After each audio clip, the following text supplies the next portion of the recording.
Hello, hi, how's it going? Hello, welcome to my first FF14 stream. I've been playing this game for a very long time, as you can probably tell if you look at this page here. This is, like, my favorite game. Pretty much ever. I'm excited to have an opportunity to share it. There's some new content that I haven't gotten to yet. So I'm gonna just see what I can get through today.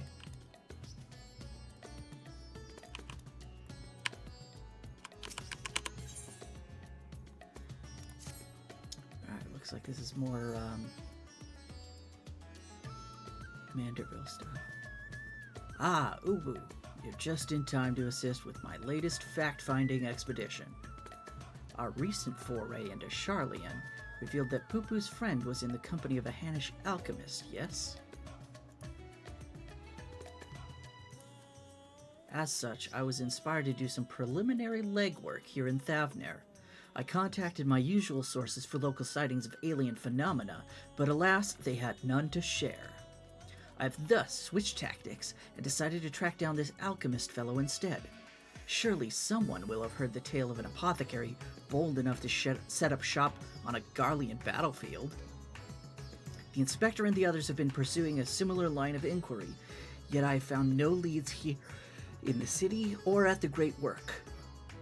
I believe they've moved their investigation to Yedlamad, so I suggest we hurry over and join them. I cannot have that little blue man muddying the waters when we're so close to grasping his master plan.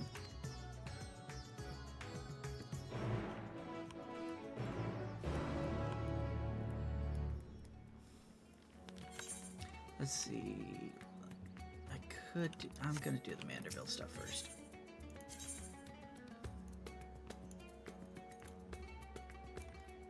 Yedlamad. Oh, can't do that.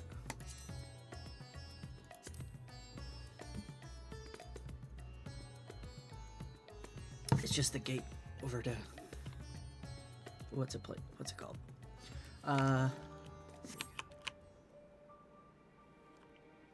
There you are.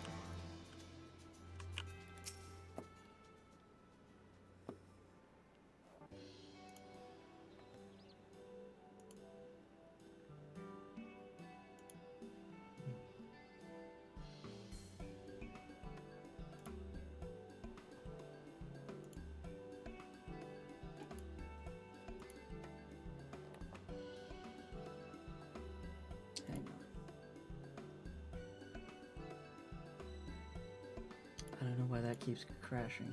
Like, stream manager. But whatever. I see the two of you are eager as ever to observe my inspectorial genius at work. Ah, the long-term fans are often the most ardent. As a matter of fact, we were just about to continue our investigation into the alchemist we know to have been traveling with Master Poo-Poo's comrade.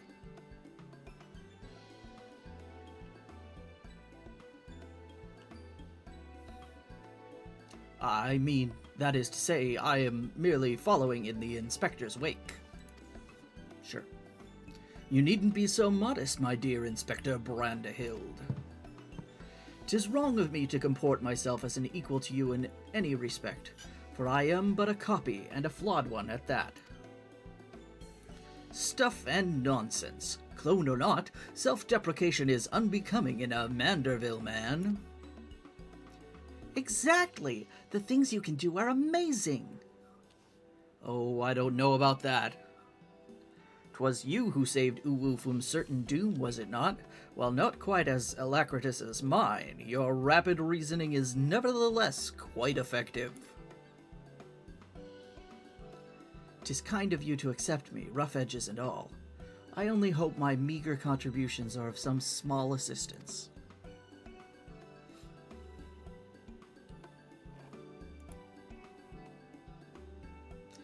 Too modest by half. I'd say his mental faculties far surpass those of the original. That's enough chin-wagging amongst ourselves, I think. Let us spread out and learn what the locals know of this adventurous apothecary.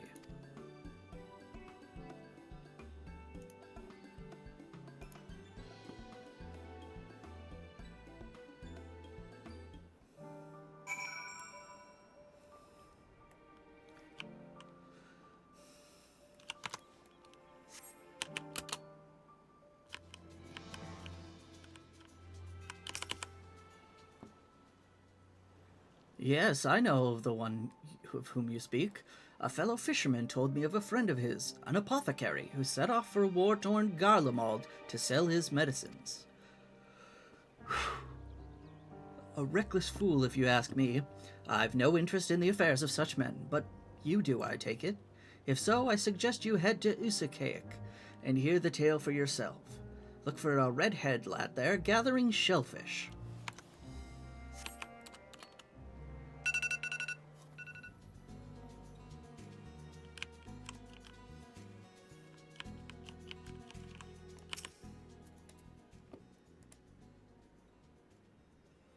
Do I know any apothecaries in Radzat-Han? Of course, more than I can count.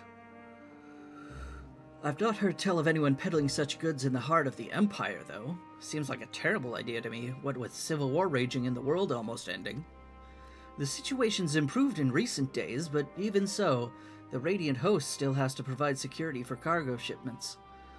A lone merchant trading there alone? Excuse me, impossible. Let me just get a good stretch. Alright.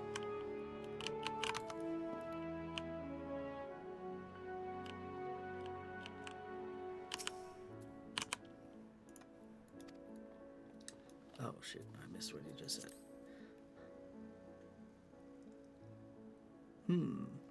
I know of many merchants who travel abroad to ply their wares, but none who have business in Garlemald. You'd have to be mad or desperate indeed to consider setting up shop in that troubled land. I mean, word is we've signed some kind of trade agreement with the Garleans, but it's still not the kind of place where one simply wanders in and opens a street stall.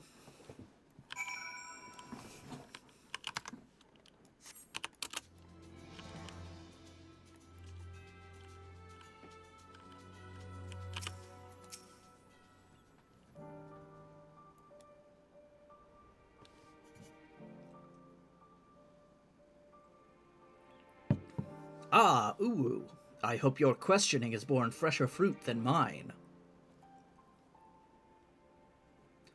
Oh-ho, a good friend of the alchemist in question, you say? Then let us gather the troops and pay a visit to this felicitous fisherman.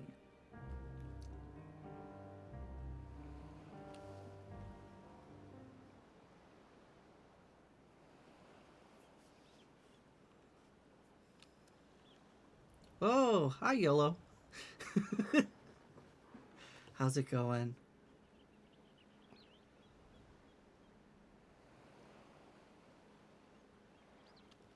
The story of my apothecary friend. Oh, you must mean Baharasaf. Well, I was near enough to calling it a day anyway, so here's what I can tell you. Baharasaf comes from a very poor family, and growing up never had much in the way of money or possessions. I suppose those experiences are what led to his lifelong obsession with gaining wealth. After trying his hand at a succession of trades, he decided alchemy would earn him the most gil, but his stock never sold as well as he hoped. So when he heard about the internal strife in Garlemald, he saw it as a golden opportunity. Surely the middle of a war was the best place to sell medicines. More like the best place for near-death experiences. He soon gave up on his Garlemald venture, but while one would have expected him to return lamenting his ill fortune, Baharasaf was practically euphoric when I saw him again. A God's-given blessing he'd found in the snowfields had given him much cause to celebrate. He said he'd learned how to create gold. I must admit I laughed at first. Heard the alarm? Yeah, that's, yeah, I'm not usually up this early. Then he showed me a gleaming mountain of the stuff. enough to proclaim himself a merchant prince. He even changed his name to Van Hoody, a word which brings to mind the bounty of the divine. A name I have heard. He's the rising star in the markets, is he not? The one snapping up commercial ventures left and right. Yes, Van Hoody has certainly made his ambitions known here in Thavner, especially when he attempted to purchase the entire port of Yedlamad. The dockmasters declined to sell, of course, but when it comes to buying historic landmarks, a bottomless purse can open surprising doors. Last I heard, he'd converted the Gilded Araya into a private abode and has been filling it with every rare treasure his gold can secure. He pays out particularly large sums for artworks depicting the goddess Asura. I remember him being a fervent worshipper of hers, even as a child. I've encountered much Manusia and Murgalore and Radzat-Han, yet I recall no mention of this Asura. Well, that's hardly surprising. As a deity of war, she is not well loved by the common folk. Baharasaf is different, though. He sees life as a constant battle to amass wealth, and it is to Asura whom he prays for victory. And damn me if she didn't listen. That once poor boy became merchant royalty, a man far too rich and important now to afford more than a fleeting moment for simple fishermen, even those who were once dear friends. If you'll excuse me, I really must leave it at that. These clams won't sell themselves, you know.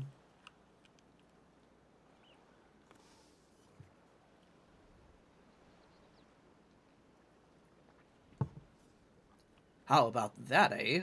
Our sought-after apothecary and the upstart merchant prince were one and the same. Might we assume the blessing he stumbled upon in Garlemald was a certain alien craft and its occupant?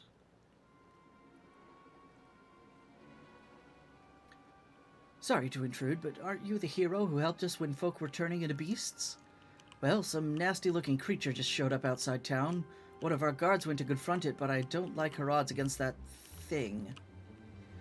This sounds like a case for Inspector Hildebrand. Come, friends, let us investigate forthwith. If I'm gonna be doing some fighting, I think I'll switch jobs.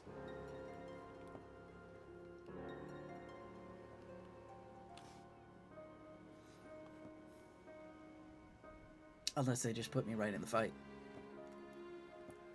Oh, okay. Here we go.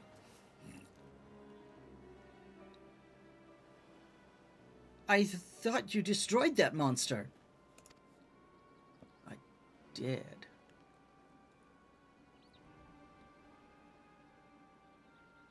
I have the situation under control, citizens. This individual bears a strong resemblance to a known fugitive, so I thought it prudent to investigate. Regrettably, he has proven less than forthcoming with answers. How many times must we teach you the same lesson, shiny skull man? Lesson? What are you on about?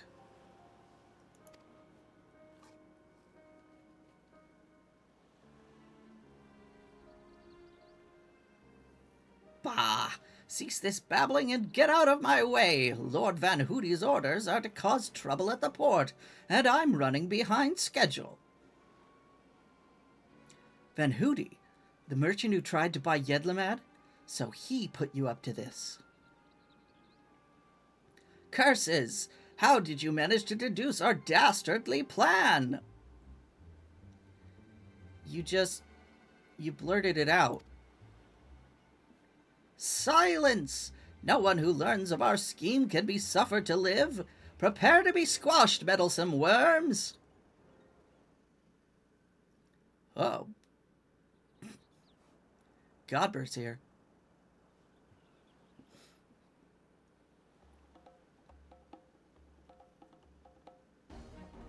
There's a whole bunch of them. 3 more sinister skullmen. Was the doctor a quadruplet?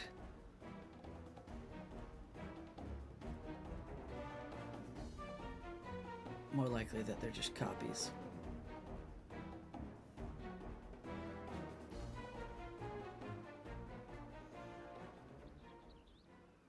right, Julia.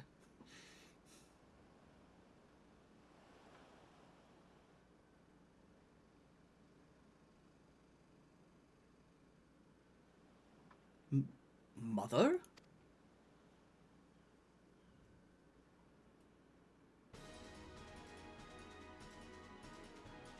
Vexatious vermin! This will soften you up!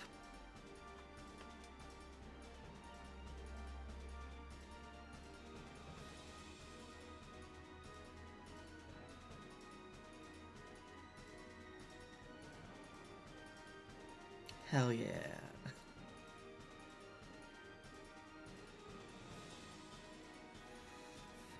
Bah! A lucky hit!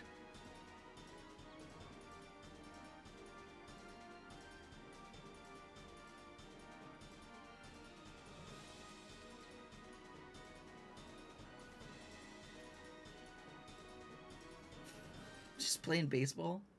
Uh-oh. I missed.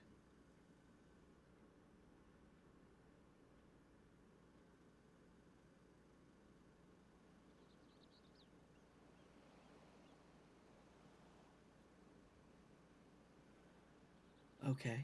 Uh-oh.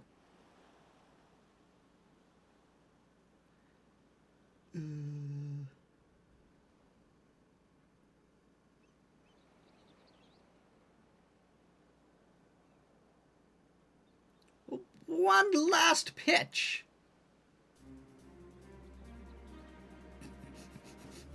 The Babe Ruth shot calling.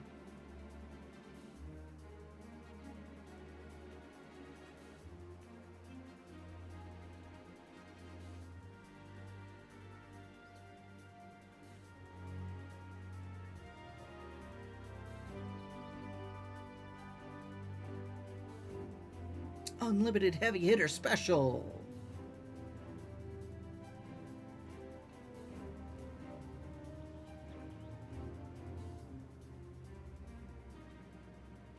But that was my fastball.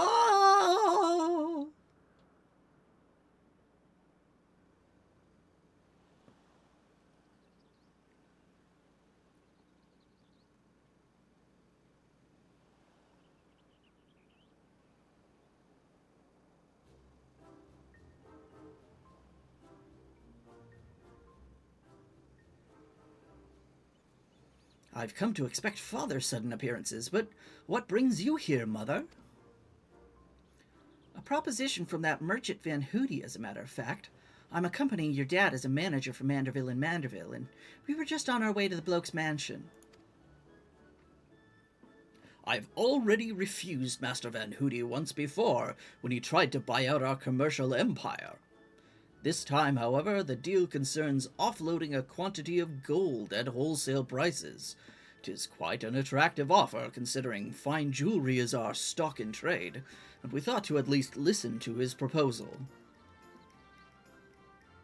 But if he would purposefully command his lackeys to disturb the peace of a public port...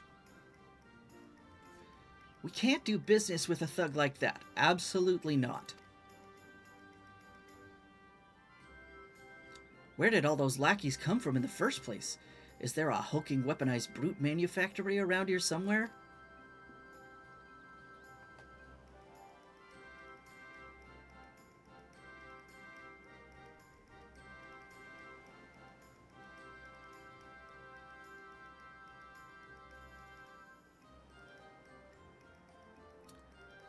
As I suspected, my ship's vaporization beam is configured to expunge only replicated matter.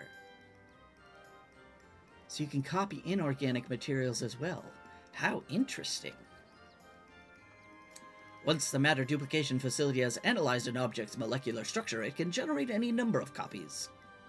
Yet it cannot create matter from nothing. A requisite supply of ether must be on hand to facilitate the process. Core, you sure do know a lot about a lot, Inspector Brandehild, even alien starships.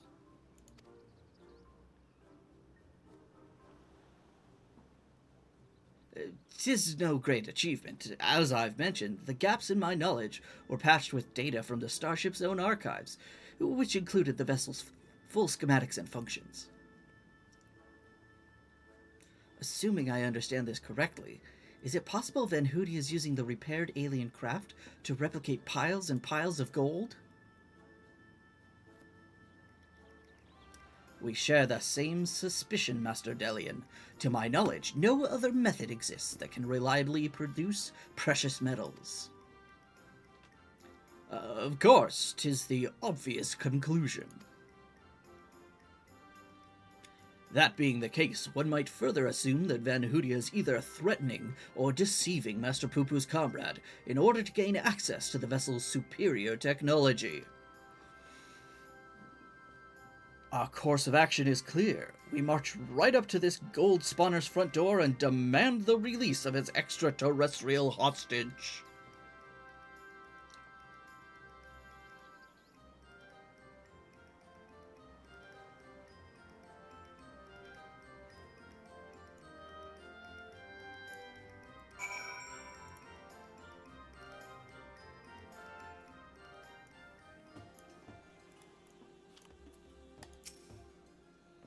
We must confront this malicious merchant at once.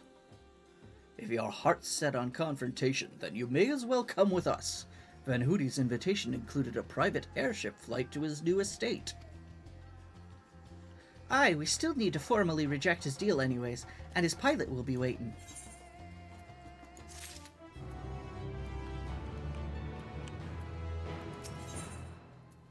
Ooh, a secret gift.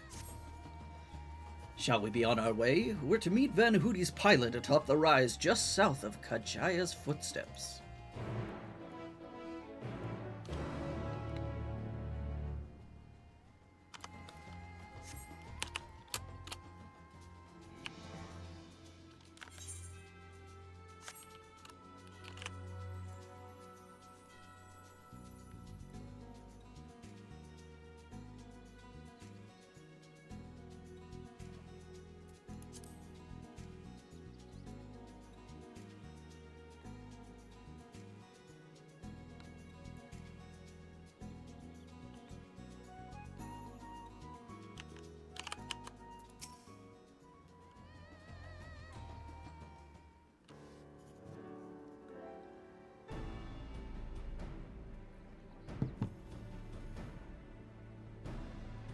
Lord Godbert, Lady Julian.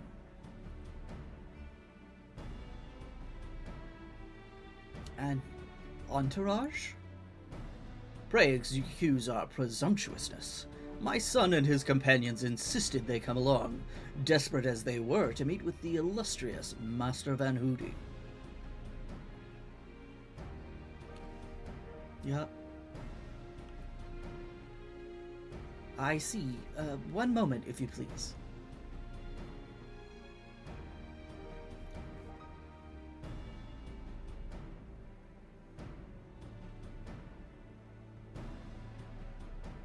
Lord Van Hootie should be glad to welcome you all to his home. Pray, step aboard and I shall take you there directly.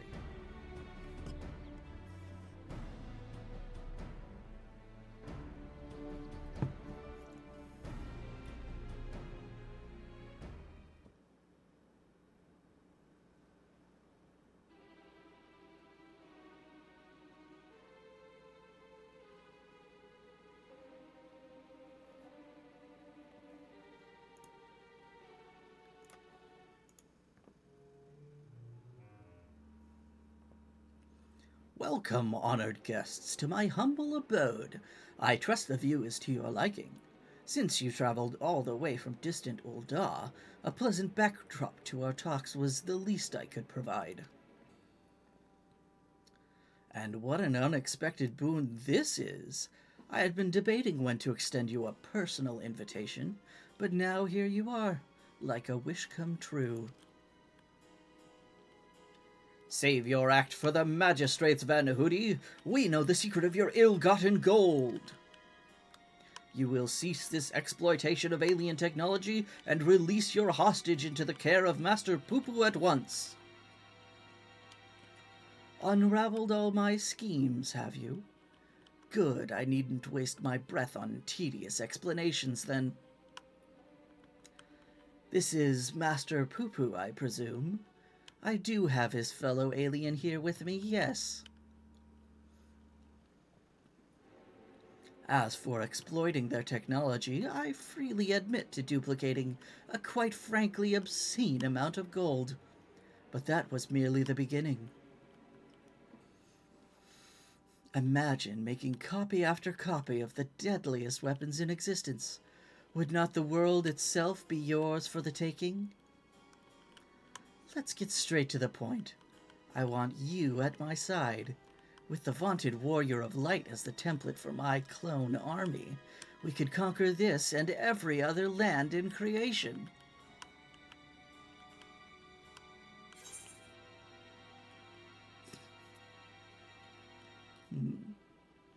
I refuse categorically and emphatically.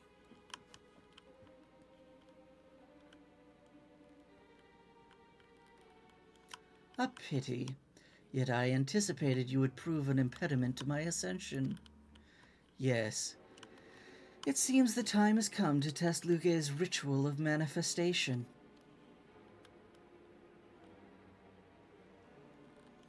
All was prepared long in advance of your coming.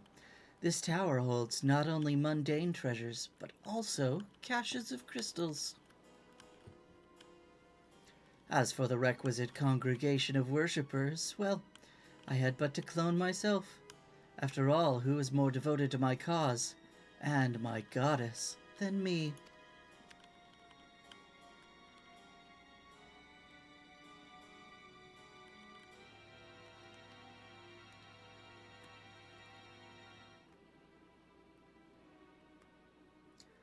Divine Asura, take up thy blades and wage war upon mine earthly rival.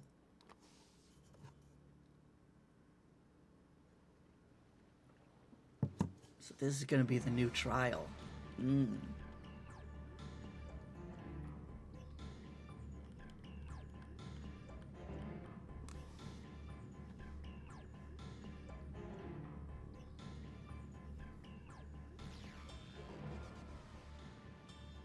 Nay, Hildebrand, against a primal we may be more hindrance than help. We dare not remain within its sphere of influence.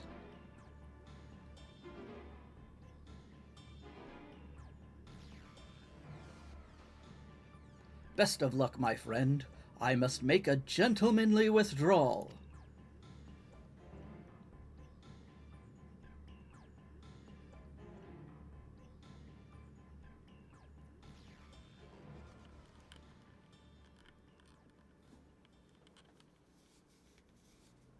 All right.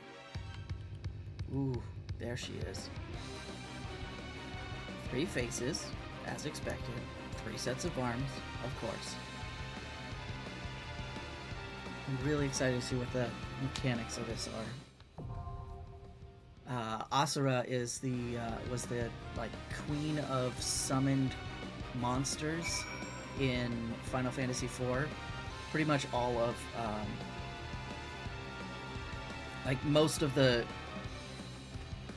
bosses from this whole expansion are Final Fantasy IV bosses.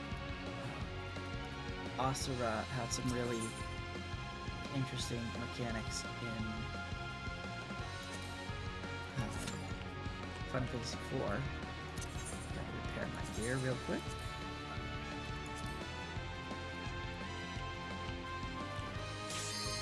Ooh. Early pop. It's one of the benefits of playing a healer. Even on off-peak. New content doesn't usually take very long. At least not on, Primal.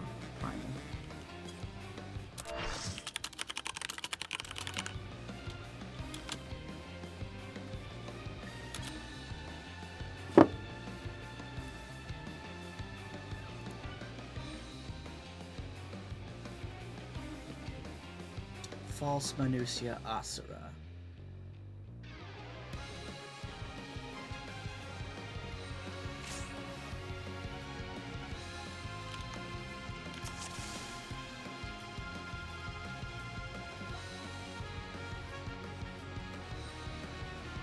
I am Asura, and on battle I thrive.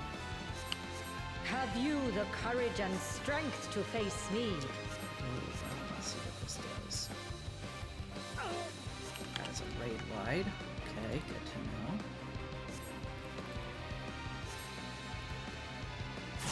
Will you dodge or will you bleed?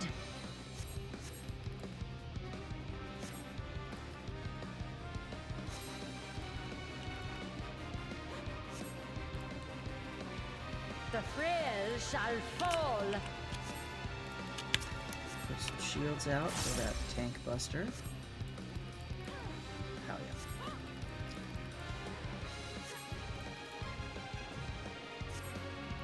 You've not time to blink. Ephemerality.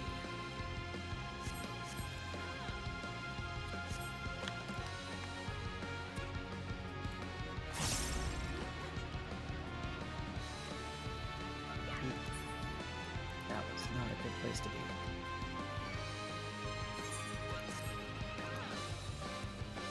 Tremble before the might of the minutiae. Come forth, embodiment of carnage. Revel on the bloody field of war. The spirit of battle awakens. Sharp is the lesson.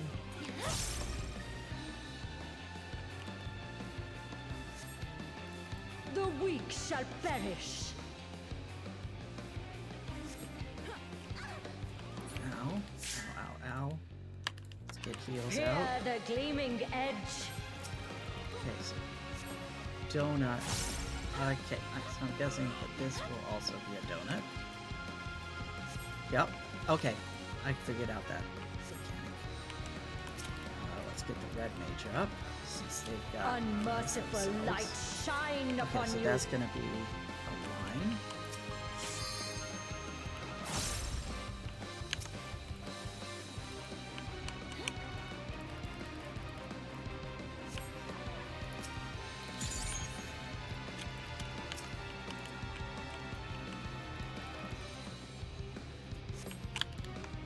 Behold the sixfold blade.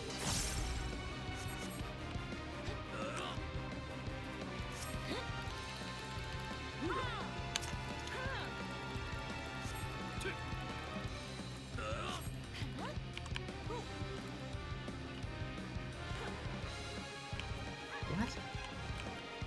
What? I was definitely not there when those went off.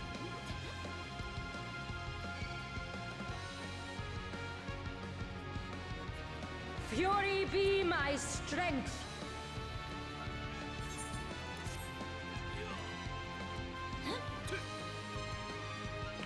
I will scatter your bones.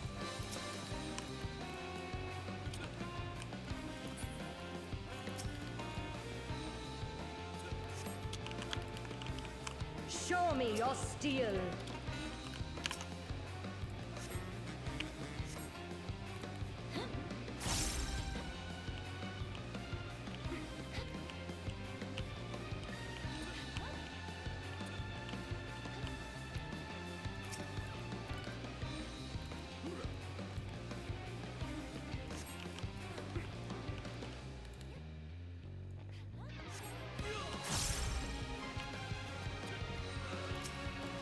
The spirit of battle awakens.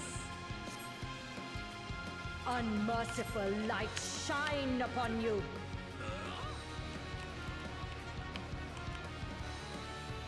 Show me your steel.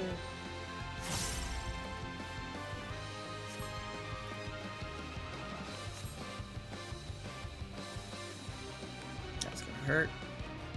Oh, no, it didn't. Okay, Sharp these is the snapshots on lesson. this are crazy. Okay, but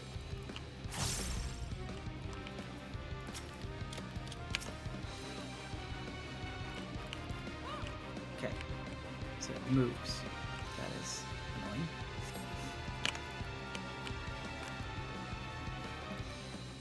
Fear the gleaming edge. Gotta wait for it to move, and then it'll be this.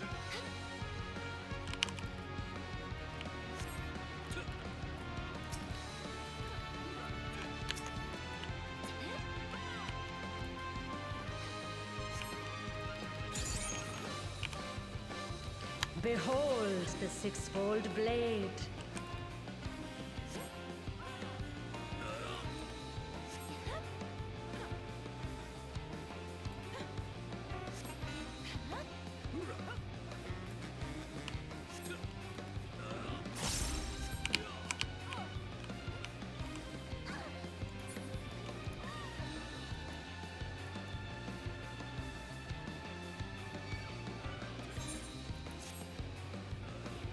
Trouble with that one.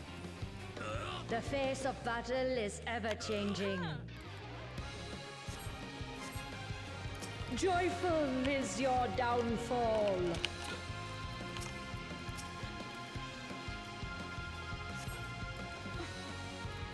I will scatter your bones.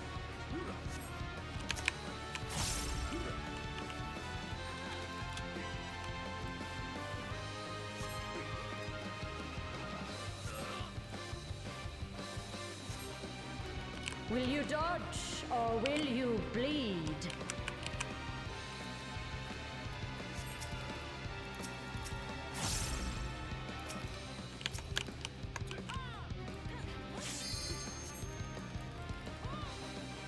Okay, she's almost done.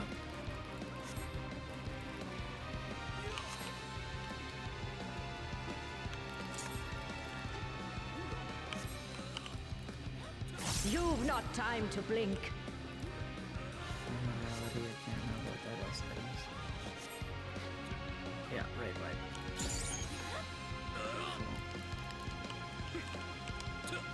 Show me your steel. Followed by that. Okay. And this is the chase around.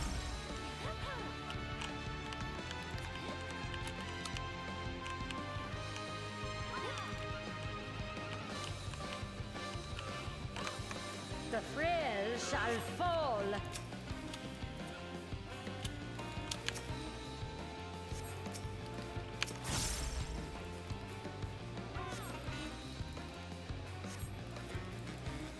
The spirit of battle awakens. Oh yeah, good job.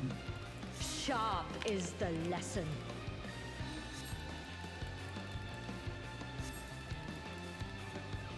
Show me your steel. Okay.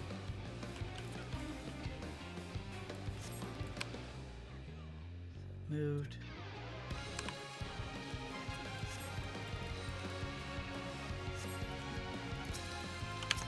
Unmerciful light shine upon you. This one's gonna be line AoE.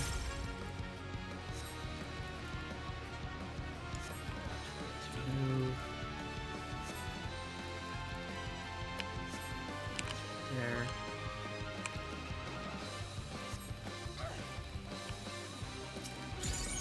Heals out. Hear the gleaming edge. Yeah, we're almost done. I think that was a donut.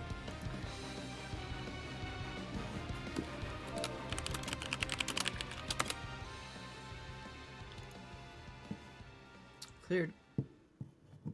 That's a fun one. I like that.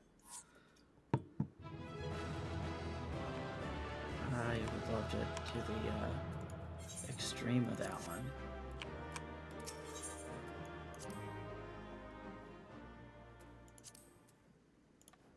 Two cones.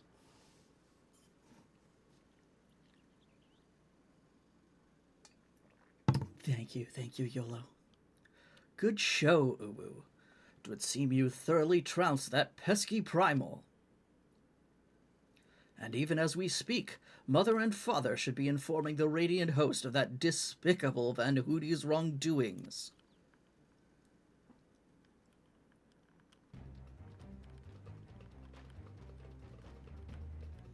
The divine Asura defeated. Turn the wheel, we flee for now.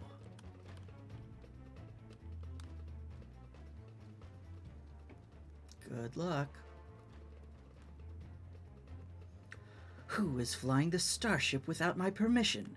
That treasure is mine and mine alone. You called your vessel Master Poo-Poo? No, I did not. It's my friend's ship.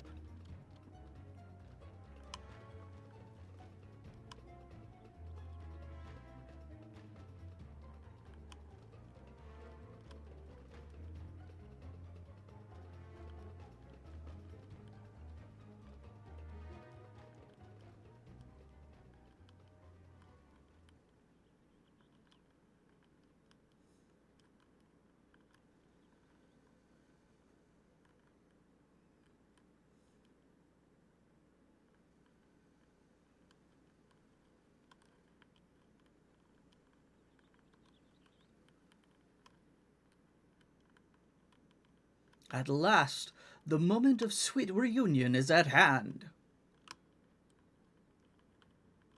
I am so relieved to see you safe. Likewise, my friend. But why did you open fire on the airship? Didn't that man help you after your crash? He did, at first. He pulled me from the wreckage and saw to it that my vessel was repaired. So, in return, I replicated whatever trinket he desired, and taught him the basics of starship technology. But that resolved to be a terrible error in judgment. When I was infected by one of this star's unique pathogens, he took advantage of my weakened state. He seized my ship, flew me out to the jungle, and left me there to die. Slowly, agonizingly, I was able to synthesize a cure for my affliction, and then I came back to reclaim my property. This experience has led me to conclude that the dominant sentient life forms here are dull-witted, cruel, and entirely unsuited to peaceful cohabitation. We must launch a full-scale invasion. It is the only way to guarantee our survival. No, they are not like that. These ones have been nothing but kind to me. Ah, yes, they're all smiles until they laser you in the back. We have to strike first, before they show their true colors.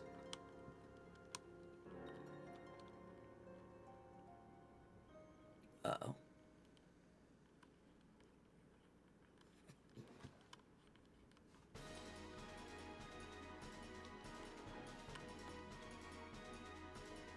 No. This is not the chaos that we, thought. I have to kill chaos.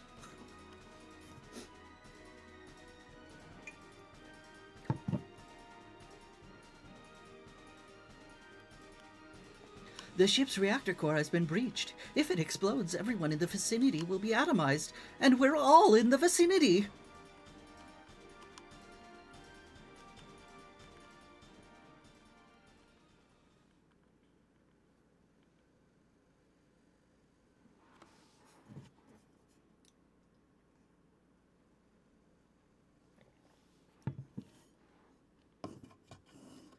Think, damn it, think! If I'm to stop the explosion, I need to traverse the considerable distance to the starship, but I can conceive of no logical solution. Oh, I think I know where this is gonna go. Travel the way a Manderville man does.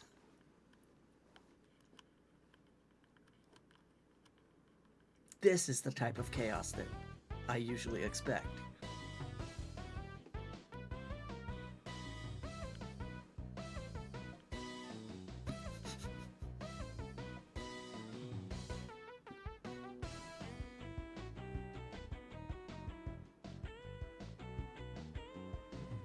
Inspector Brandehild, you must employ my father's mighty moves to propel me to the vessel. I, too, have calculated that Lord Godbert's signature techniques are our only means of achieving sufficient propulsion, yet there is a flaw in your proposal.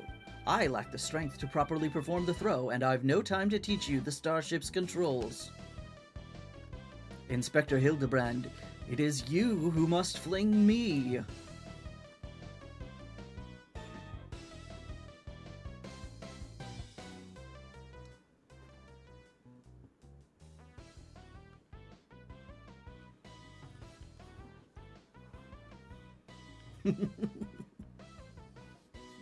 Skyward, as only a Manderville can!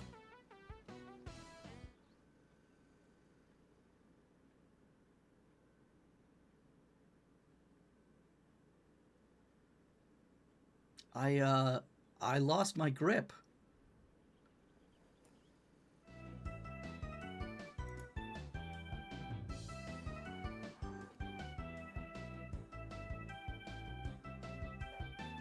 Given my trajectory and velocity, the correct shift in posture should generate enough lift and precessional motion to...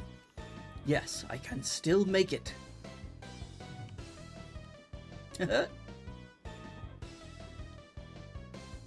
He boomerangs. Awesome.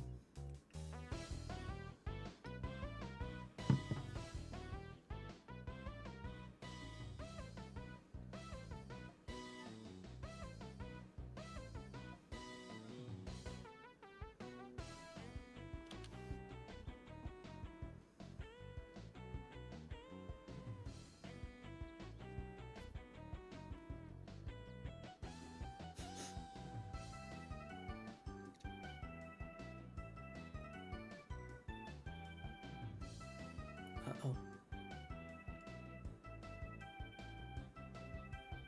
Uh-oh.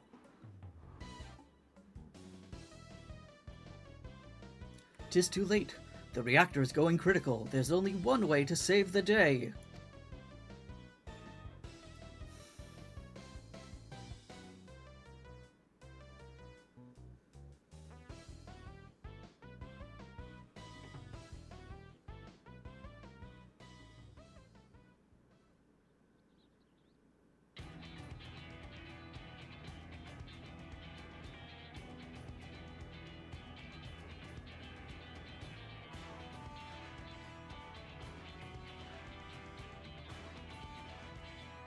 Inspector Branderhild!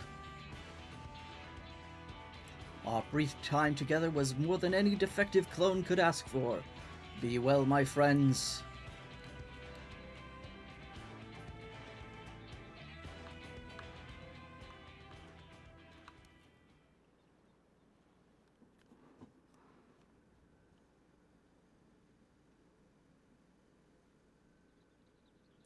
Is this case closed for Inspector Branderhild?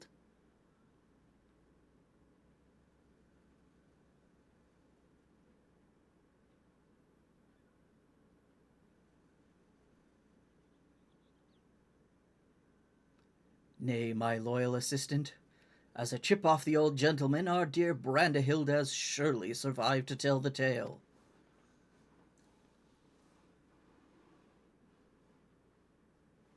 We shall see him again. Mark my words.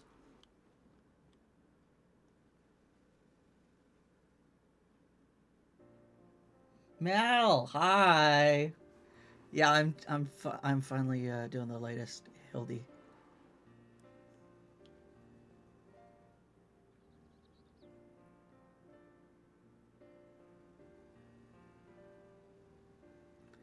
You rescued me, even though I tried to incinerate you with high-intensity plasma blasts. Even at the cost of one of your own. If only I could make amends and earn your forgiveness, but alas.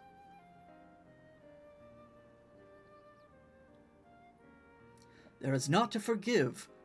With his blocky constitution, Inspector Branderhild will be just fine. I assure you. As a friend of Master Poo-Poo, you are a friend of ours. And what are a few minor plasma burns among friends, eh?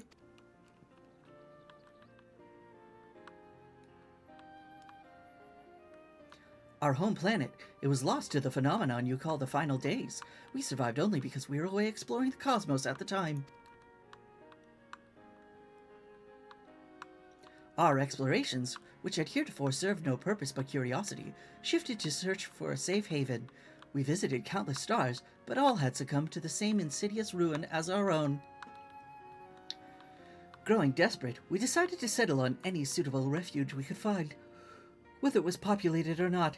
If the native beings were hospitable, we would live peacefully alongside them. If not, then we were prepared to claim a new home by force. So it was that I arrived at your miraculous planet. Lulled by the apparent absence of metaphysical chaos, I blundered into a mundane war zone, where I was promptly shot out of the sky. The rest you already know. Having fallen behind during our search, I hurried here when my communications received no answer. That was when I met you, Inspector Hildebrand. Those touched by the despair of the final days are reduced to beasts. Given our savage willingness to invade your star, it would seem that, in a sense, we fell prey to that despair after all. Fortunately, my encounter with you generous people brought me to my senses, an outcome for which I am profoundly grateful.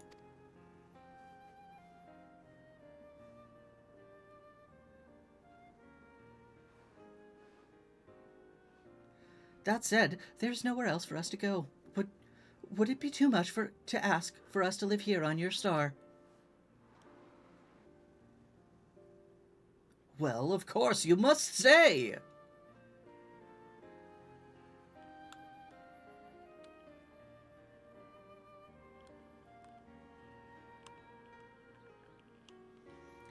And I suspect you'll be wishing to repair your damaged vessel.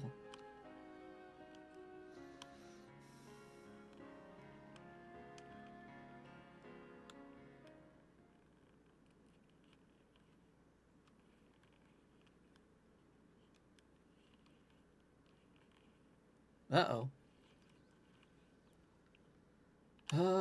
Mommy! Well, there goes the inspector again. Oh, Inspector, not again! Wait for me! Oh, ho, ho, ho! Never a dull moment around our Hildebrand. At least we needn't worry if the ship crashes, not with an impervious Mandervillian on board.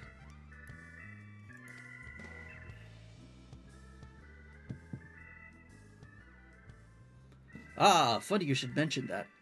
Upon reviewing the Manderville family tree, 'twas made clear that a lord without heirs of his own passed the name to an adopted child several generations ago. So they're just humans. Are you saying that you and your son are not direct descendants of Godbrand, the alien progenitor of the Manderville line? Then how do you explain your unnatural sturdiness? When it comes to building strength and perfecting gentlemanly technique, 'tis not one's lineage which matters, but rather the unbending conviction within one's heart. Though Godbrand's bloodline be broken, House Manderville shall live on through us. They also look exactly like Godbrand. Damn right. If the begoggled boy can't swallow that explanation, I've also heard talk of some unseen power driven by feelings and emotions. Could be that you and Hildy have tapped into that cosmic essence. Ooh, a dig chat. Oh ho ho ho! If that's the case, then you must be positively swimming in it, my dear.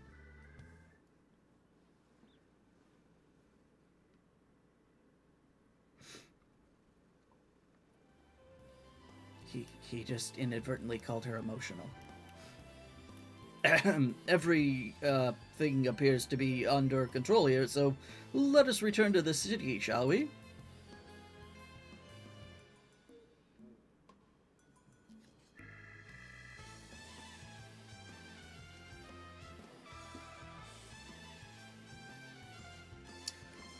Yeah. You know, I keep a sub goal up. I am trying to, save up for, you know, TwitchCon, some other travels. I don't expect to get enough for all of that directly from subs or Twitch in general, but that would help in that direction. YOLO! Again. Oh, and those are for some wonderful people from several different... YOLO! Again?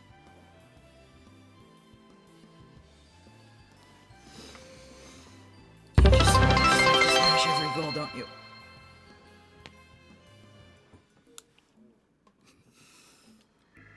Yolo, thank you so much. I really appreciate that. That's and again. Wait, no, yeah, 15. Mal, enjoy your sub. Anyone else who's in here that has received a sub, enjoy that. And I know that some of these people, yeah, YOLO, I really appreciate that. That's so kind. And yeah, it really helps. It'll go a long way towards supporting the stream and possibly getting me to TwitchCon and getting to meet some awesome people there. I would love to be able to do that. So thank you. Any new subs, enjoy those emotes. I've only got a couple of sub-only emotes, but they're some of my favorites. So, yeah. Well, back to this cutscene. Once more do I find myself hurtling at superlative speed towards an unknown destination. Another day, another thrilling case for Hildebrand, Agent of Enquiry, Inspector Extraordinaire.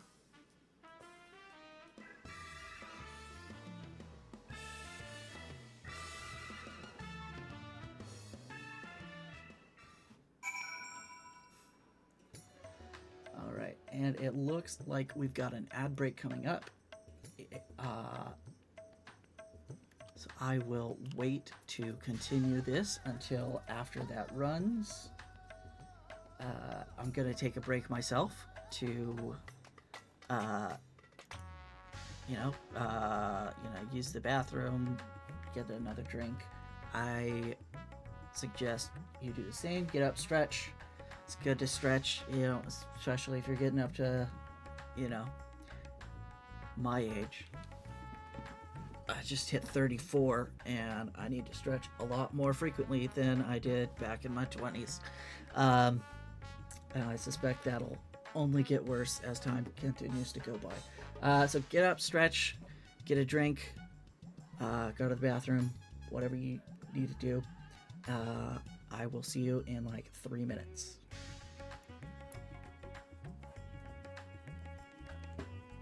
Or actually, looks like, yeah. Here we go.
right. Here we go.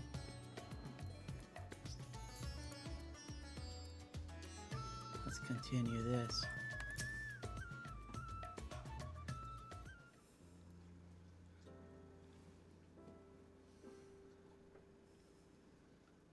Thanks to an enlightening conversation with Master Poo-Poo on the way back, I believe I have the answers required to proceed with our weaponsmithing project. I trust the endeavor yet holds your interest. Pray inform Master Geralt of your willingness to assist, and my hammer and I shall make all haste to the High Crucible. And with that, I bid you good day. Thank you for looking out for our beloved son. I'm sure him and the blocky lad'll be back for more cases afore you know it. They better be.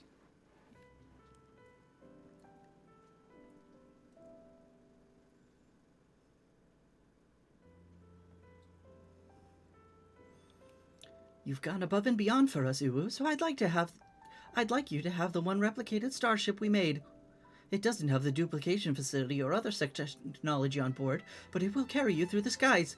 Use this key to call it whenever you wish. Ooh, a new mount? Nice. Starship mount. As for the two of us, we've decided to get to know our new home better by embarking on a journey of exploration. And so this is where we must say our farewells. Thank you for everything. We are fortunate indeed to have met you.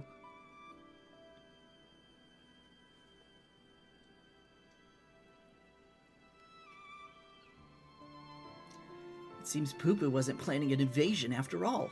He even tried to stop his friend from launching an attack.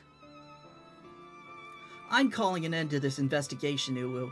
Your unfailing support during the entire ordeal has been most appreciated. Thanks to you, I was able to observe the inner workings of Sharlayan and even traveled to the surface of the moon in search of the truth. And when my own conspiracies threatened to blind me, you were there to open my eyes to the true shape of things. But this world yet harbors its share of the strange and the inexplicable, not the least of which is the source of Hildebrand's impossible physiology. If not an alien, then... mayhap he is the product of a hyper-advanced civilization from the distant past, the descendant of some gruesome biological experiment. Someone needs to plumb the depths of these unexplained phenomena, and I am the very man for the job. Yeah, okay.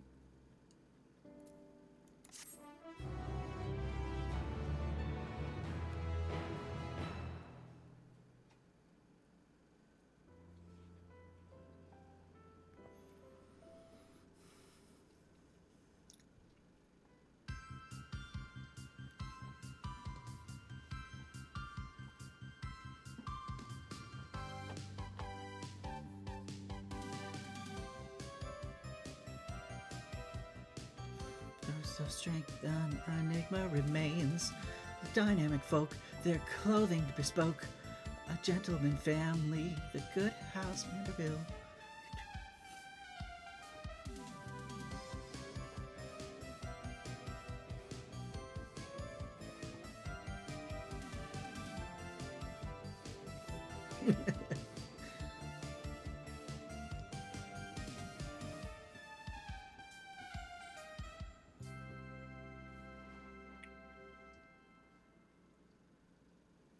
Hildebrand will return?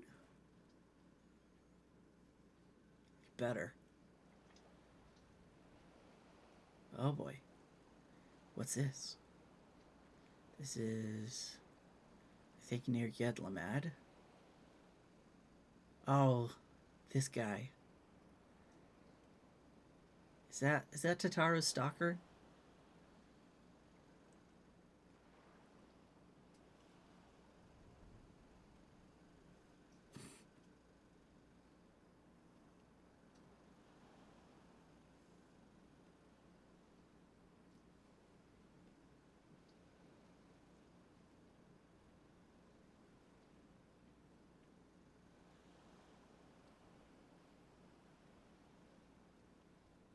Yeah, that's Tataru's stalker.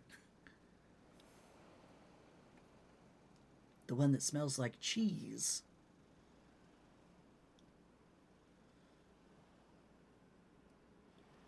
And I'm guessing that was Hildebrand crashing.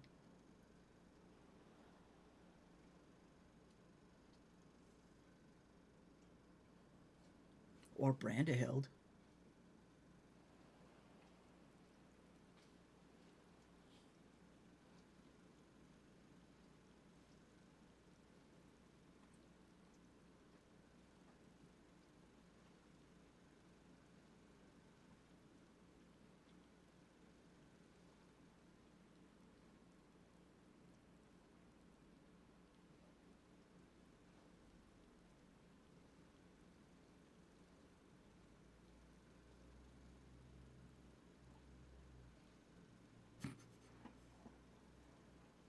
It's Brandahild.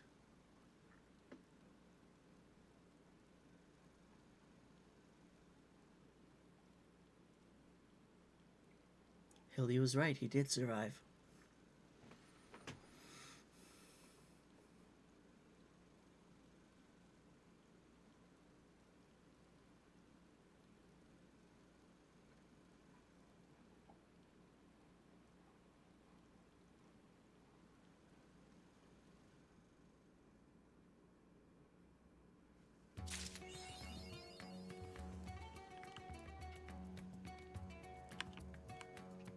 It looks like that is the end of that.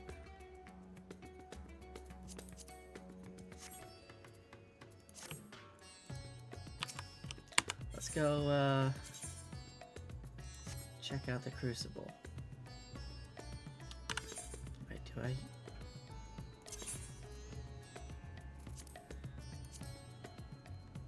even have that in my inventory?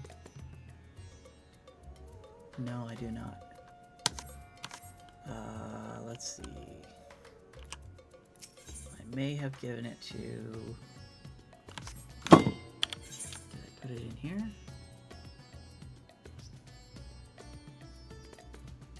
I have so many relics. I'm still working on a couple of the expansion's relics. And I may have given my relic to a retainer.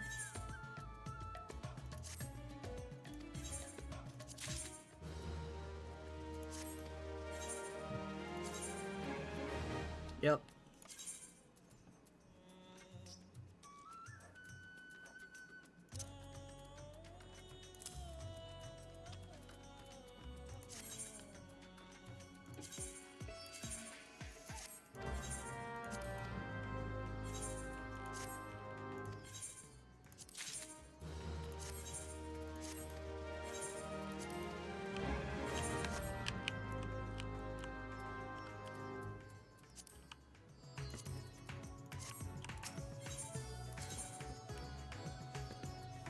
Okay, now I can go start this.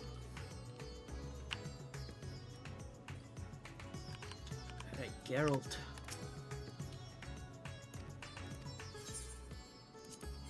Yes, I want the White Mage one first. I do White Mage, then I do Paladin, then I do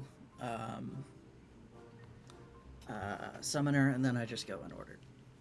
I hear Godbert's finally figured out how to perfect his alien weaponry. 'Bout bleeding time, eh? We shall inform his lordship that you are eager to begin.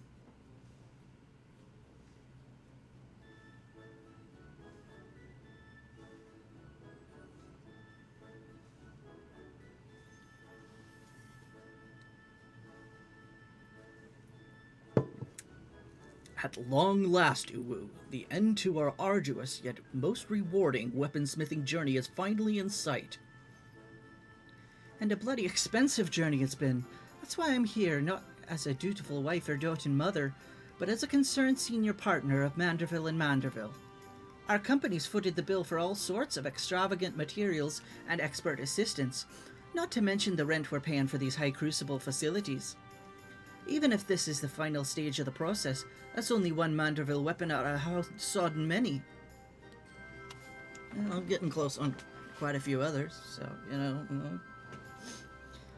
Our side business in replica weapons ain't exactly booming neither, so I reckoned I needed to come and gauge the value of continuing this venture with me own two eyes.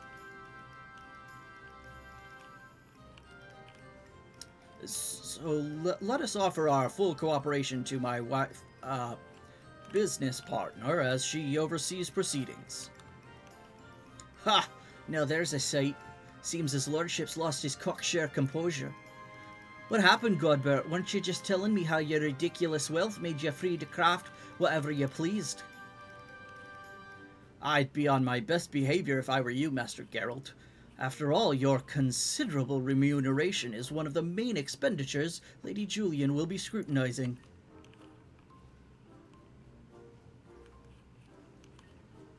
Ahem. Let us move on to the topic of armament augmentation, shall we? Unsurprisingly, the key to perfected weaponry lies in the application of the perfect oil, a substance known as Ultra Manderville. This superlative lubricant will serve to maximize ethereal conductivity. Again with the creepy oils.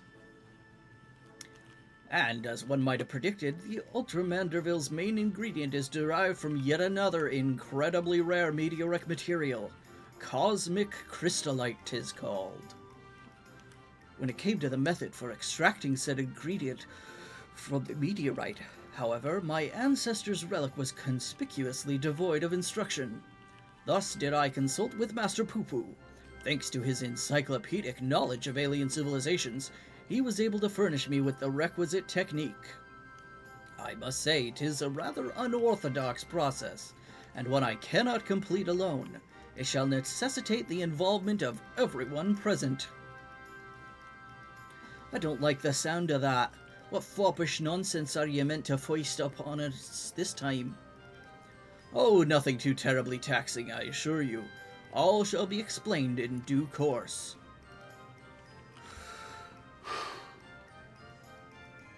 Ere we can begin, we must tend to the tedious chore of procuring crafting materials. Uwu, if you would, pray acquire the crystallite through our usual tombstone-hungry vendor. All right.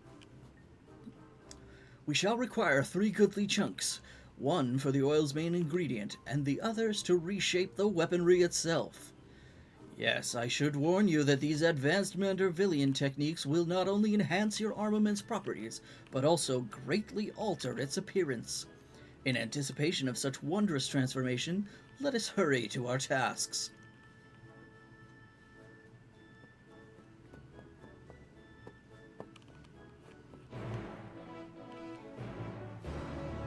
Alright, so I need to get some tombstones. I'm guessing about 1,500 of them. And I have 224 of them. So it's going to be a minute. Let's move on to MSQ. Actually, where is the... Let me see, the Allied quest.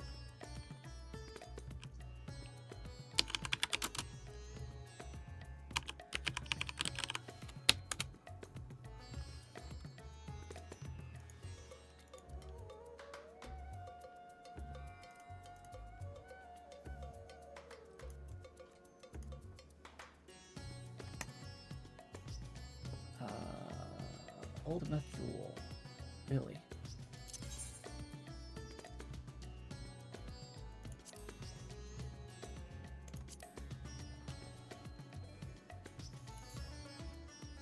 So I guess we're gonna probably start it at the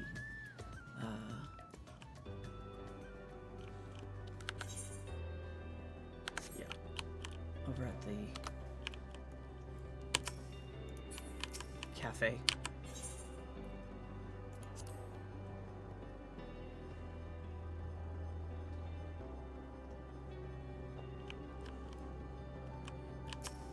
Or here. Okay.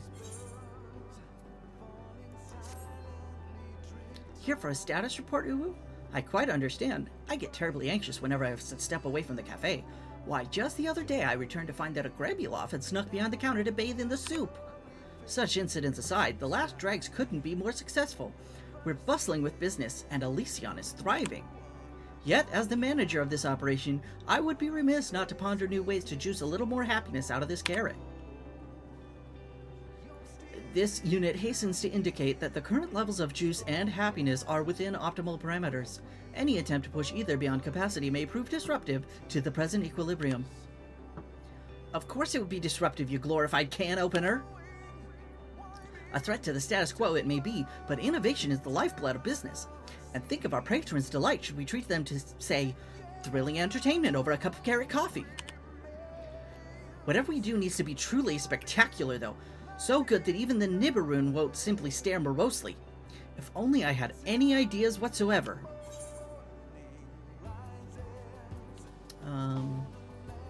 Sure, the Dreaming Ways are full of ideas. Can't vouch for quality, though. Really now? I had heard that they were cooking up something in the hold, but I had no idea the project was such a success. I must see it for myself. Interested in a trip to Best Ways Burrow? I'd appreciate your opinion on any possibilities I turn up. I trust you can mind the cafe, N7000. Contact me via the Ragnarok systems should there be any more soup scandals.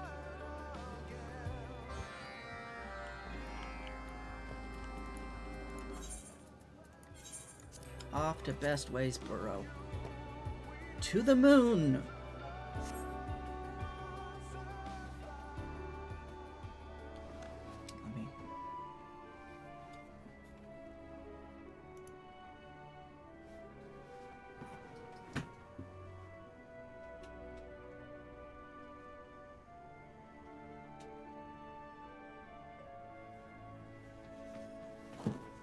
I've been joined by a friend.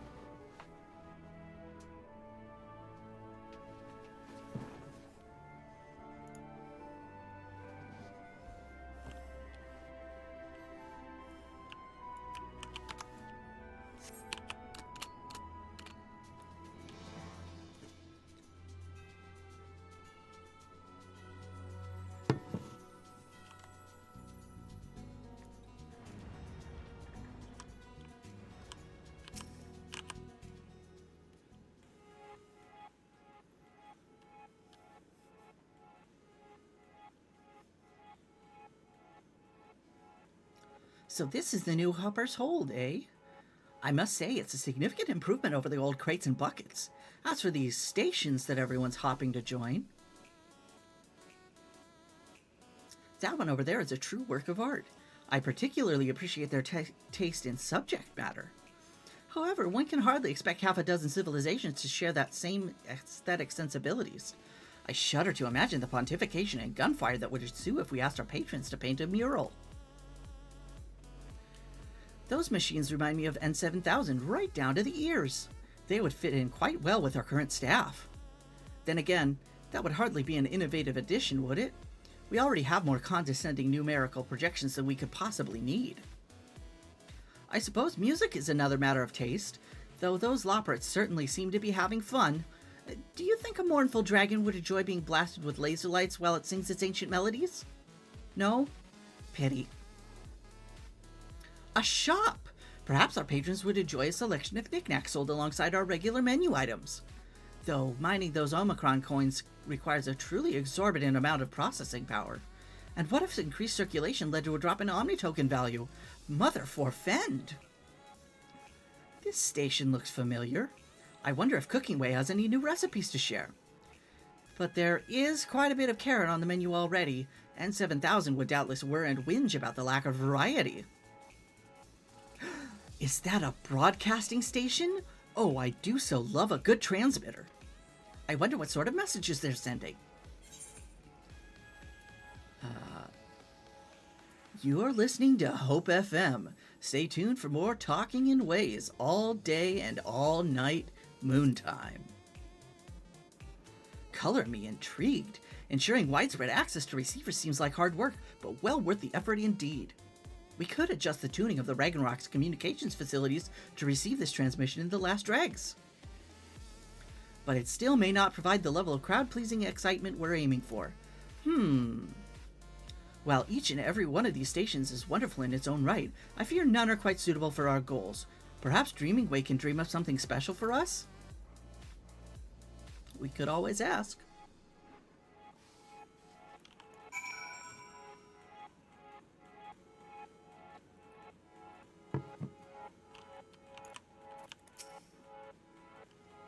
Oh, ooh, and is that Jamming Way? It's been so long I had started to think they were avoiding me. You opened a cafe out in Ultima Thule? That's one mother of a dream. And business is booming. Well, I'm honored to be consulted about your upcoming event. Now we only need to work out what it is. Have you spoken with Talking Way yet? They receive letters from listeners across the star. Surely one or two have mentioned exciting happenings on Aetheris. Wait here.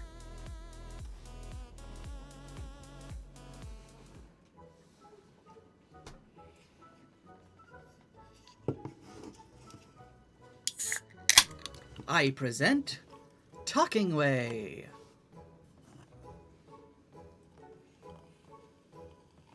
It's a pleasure to see you again. I will be happy to assist in your endeavors however I can. Forgive me, but have we met before? Ah, yes. You would remember me as Counseling Way, but I've recently taken the name Talking Way in honor of my new dream. How wonderful! I look forward to working with you, Talking Way. Dreaming Way mentioned you are in search of rousing entertainment for your patrons, and one possibility hops to mind.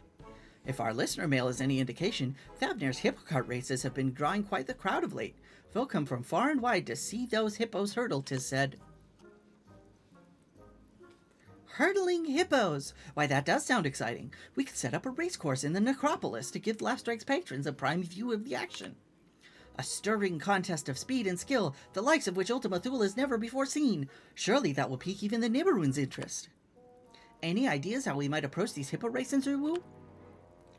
Well, they do all kind of like me.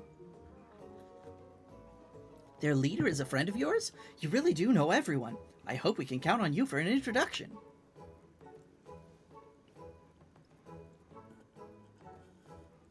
A hippo hustle in Ultima Thule sounds like the sort of entertainment that should be available to all. Could our radio station provide a live broadcast of the event? But of course! With the Ragnarok as a relay, there's no signal we cannot boost. I should like nothing more than to share the joy of such an experience with our listeners across Aetheris, and I certainly would be curious to attend myself. Then it's settled. We'll make a start on the preparations. I trust you can convince the hippos to traverse the Sea of Stars? Probably. To Thavner, you said we're looking for a woman named Turna, correct? Ooh, I can hardly wait. In fact, I can't. See you there.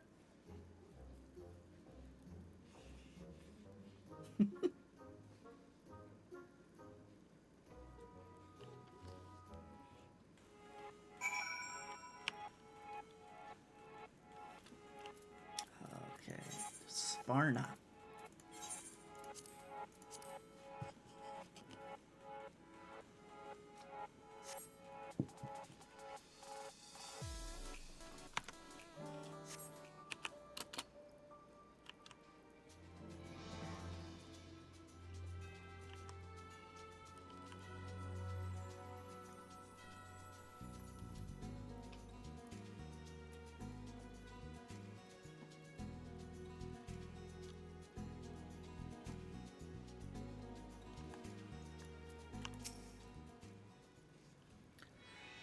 This little one with you? They've been patting their ears for a while now, and staring. Got a lot of staring going on.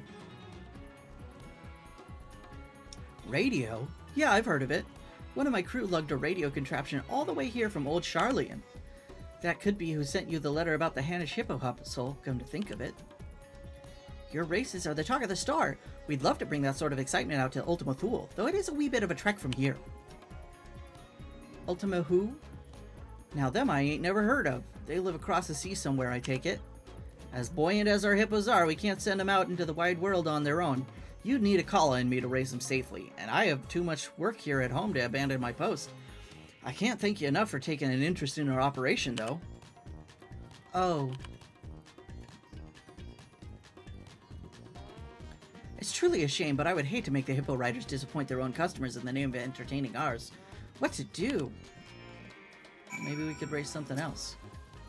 Dreaming Way and Talking Way were excited for this plan too. We mustn't give up just yet.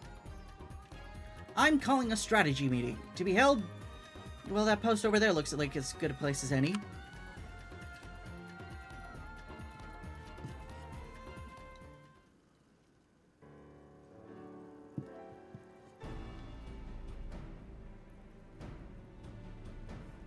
I understand Turna's passion for her work. I feel the same about my own. Perhaps someone else might race on her behalf.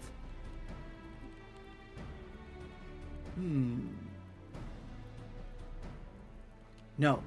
Turn a race.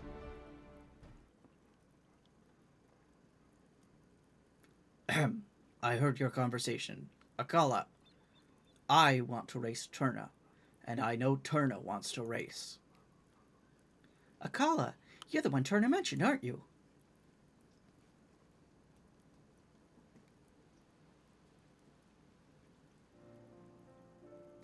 Never Turna's work ends. When she finishes with hippos, she teaches us the common tongue so we fit in. She teaches us Hannish manners and fairness in trade. I find your language difficult, but my speaking improves. Turna says so, but Turna has no time to ride hippos now. She cares about hippos and the hippo riders, her kin. Always she helps us, but she forgets we can help her. Always we want to help her. I see Turna is a great leader, but she takes every responsibility upon herself. No wonder she has no time left over to raise hippos. Always Turna listens to you. You must talk sense at her. Yes, I quite agree. If, in her heart of hearts, Turna wants to race, that's all the more reason for us to host a hippo hustle. Do you think you could convince her to come around? Yeah, probably.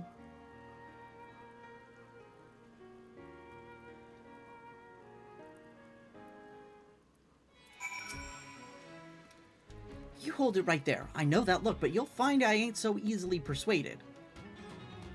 Okay, it's gonna be one of those, huh? Alright. Let's do this. You know how important our delivery business is. You helped us get our start, so why try to talk me out of it?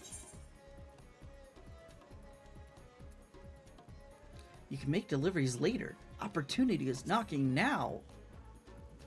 Later? Speedy deliveries are our business. We can't be speedy if we're delivering later. Probably was not right. I know you live for excitement. Don't you want to explore the unknown? Of course I would. There's only so many times you can race the same course without it starting to feel like a chore. But too many folks are relying on our services for me to go gallivanting. Ooh, here we go. Doesn't your hippo deserve a change of scenery? Sari is a happy hippo so long as she's running. Don't think she much notices the scenery. I'd have a lot less steering to do if she did. Maybe a Kala. I told him there ain't nothing to worry about. I miss racing to be sure. But the hippo riders come first. Business couldn't be better, and I'd like to keep it that way. Here we go. It's gotta be this one. I recall a heartwarming lesson learned during the inaugural Hannish Hippo Hustle. That was a race for the ages, to be sure. And it's all thanks to our team here. Like I always said, you can only do so much by yourself. I do say that, don't I? Yet here I am, acting like a Kala back when he first got here. Guess I was right that him and I ain't so different. In more ways than I knew. Alright, fine. The hippo riders will pull together to keep things moving in Thavnair, and you'll have your race. Ta-da!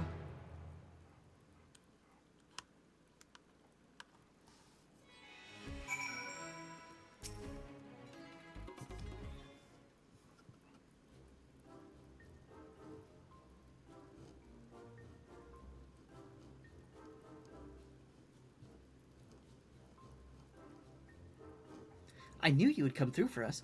Why, you had her convincing herself by the end. And 7,000, is that you? Affirmative. Several shrill life forms have come bearing word of a hippo hustle to take place in the necropolis.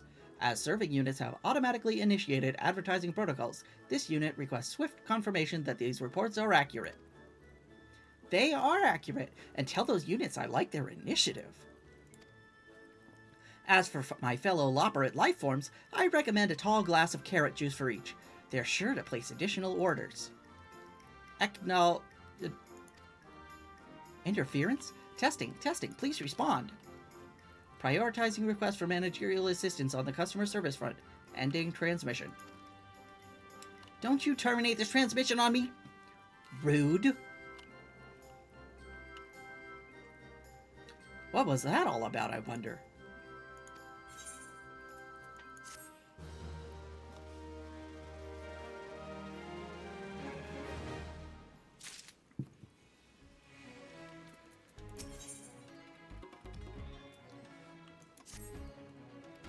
Initiating a new call doesn't work either.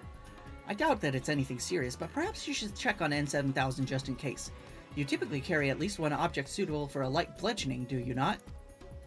I'll work out the finer details with Turna and see the Hippo Rider safely to Ultima Thule. I trust that the cafe will be intact when we arrive. Yeah, light bludgeoning, that sounds like monk work, but I'm sure it'll be fine. Actually, my white mage staff is pretty good at bludgeoning too.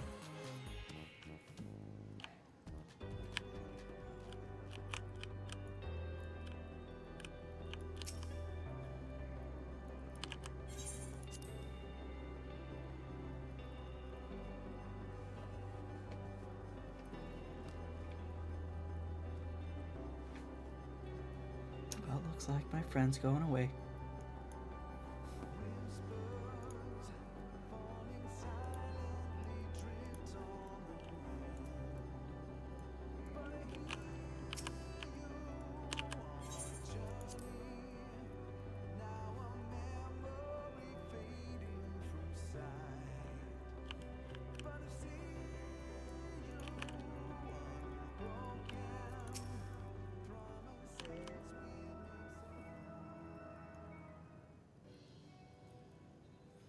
Your return is most welcome. However, one managerial lifeform remains conspicuously absent. Understood. This unit will initiate idling protocols until Jammingway arrives. Carrot-based refreshments have already been distributed to the newcomer lifeforms. And such refreshing refreshments they were. Furthermore, as your sensory organs will have detected, the usual customers have vacated the premises. This unit will now convey additional context once upon a time code. So to sum up, we no longer need to worry for lack of patrons. In fact, the last dregs being empty is quite inconceivable.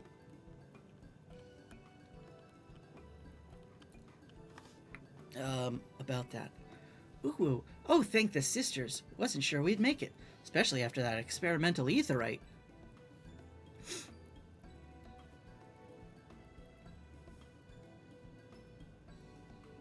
Oi! Where are our customers? You had one job, you buttons for brains. Elevated body temperature detected in nagging life form. This unit recommends swift consumption of chilled liquids. As for the customers, they have temporarily ceased their consumption of fine cafe fare to prepare for the upcoming race.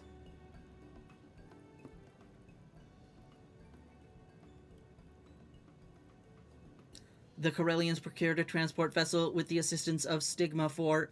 Presently, the global citizens and freedom fighters are conducting a joint test drive. Meanwhile, the Grebulovs expressed a long-standing desire to float about within the Mumiz, which were eagerly volunteered by their Ea caretakers to serve as steeds. This unit's ethical algorithms are still processing. The dragons, too, intend to participate. Soaring through Elysion's mountains has revived their passion for flight, and they have expressed a desire to see more of Ultima Thule from above. Unexpected, but I'll take it. So long as our patrons reach happiness, the means by which they travel matters not. This unit agrees and hopes that all patrons will be replete with joy upon their inevitable defeat by the superior Omicron vehicle. Artillery may be involved. Artillery? Artillery is no match for Akala. I dodge. This is shaping up to be a gauntlet fiercer than Bardam's metal. This unit also invited the Nibiruun to share the singular experience of losing to the Omicrons, but their registration remains pending. Nevertheless, they have conceded to observe the other civilizations' preparations. We'll have to hope that the overall excitement sweeps them up eventually. For now, we have our own preparations to attend to. On that note, this unit recalls that the inventing lifeform wished to speak with you regarding said preparations. Reports of critical levels of static electricity indicate the likely presence of this ally at base Omicron. Now, this unit must return to supervising Stigma 4's production of racetrack features, engaging enthusiasm protocols.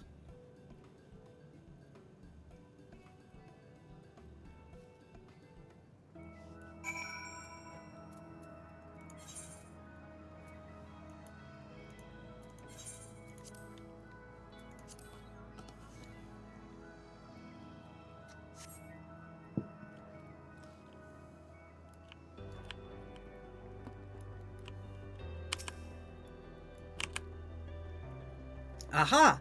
Just the person of Aetherius I was hoping to see.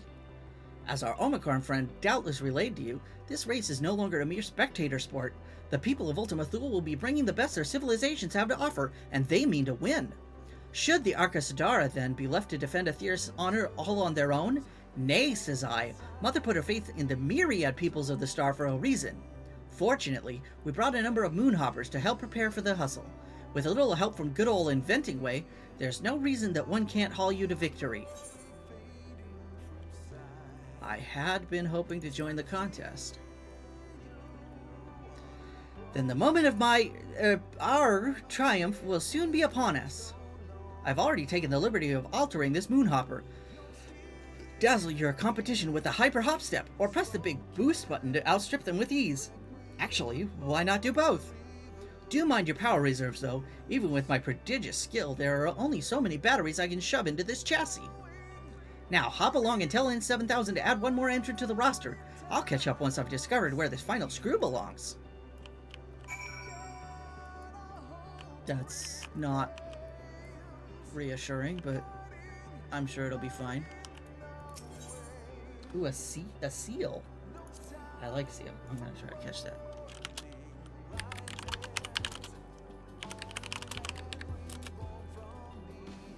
I think I got Ultra Balls.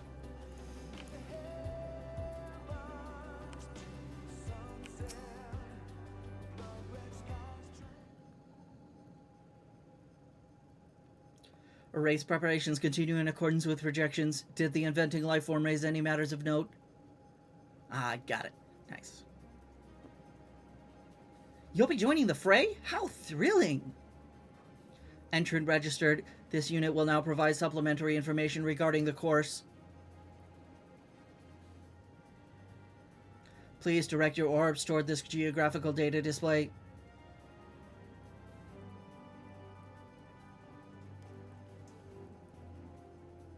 The race will begin at the starship Ragnarok in Ostrakhan Deca Octo. Once Jamming Way and Ogul signal the commencement of hostilities, competitors may proceed across Rayatara toward Ostrakhan Treya. Passage through the checkpoint rings is mandatory. Those rings look rather lofty. How are the hippo carts to get through? In Ultima Thule, emotions become reality. You only need believe to make your hippos fly. Did you just call me an ultimate fool? Because I'd have to be to believe something like that.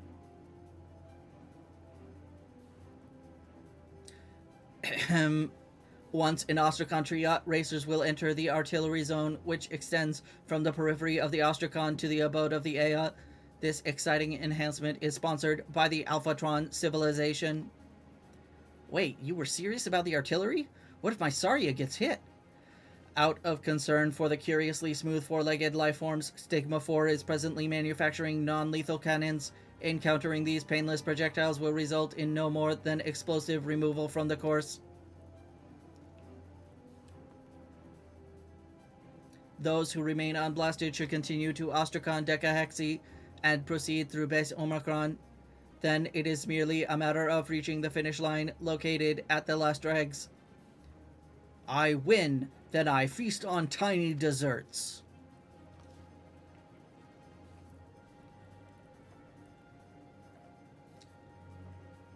Note that in accordance with Omicron contest protocols, there are no restrictions on contrivances, mechanical, magical, or maniacal during the race. This concludes the briefing. Hang on, why isn't my goal updated?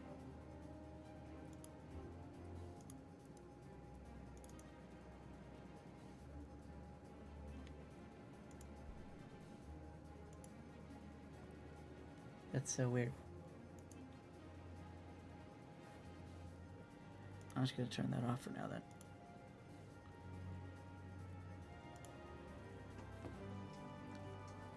Well, at least I packed my rainbow galal. Sorry, you should be happy to run for it, no matter where she is. You brought galal? Why, you do not share. Sharing is caring. We've been through this, Akala. Your hippo's never shown it a lick of interest. You just like throwing things. Go ahead and make your preparations. I need to make sure that N7000 isn't understating the firepower of these cannons. Once that's taken care of, I'll retrieve your Moonhopper and meet you at the Ragnarok.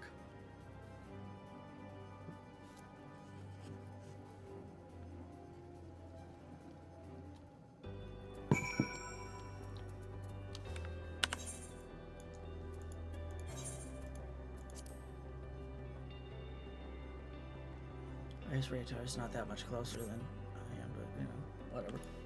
It's a little closer.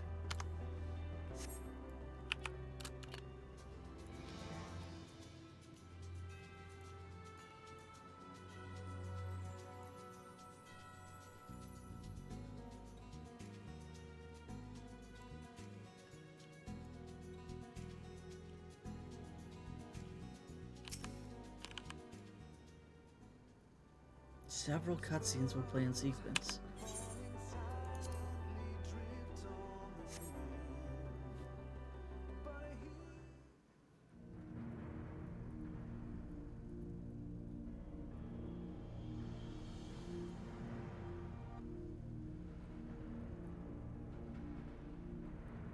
Test? Test? People of Aetheris, are you there? We are your hosts, Talking Way and Dreaming Way, coming to you live from the very edge of the universe. And here among the stars, the Hyper Hustle is about to begin. This contest for the ages will see competitors race across a land as barren as it is beautiful, vying to be the first to cross the finish line.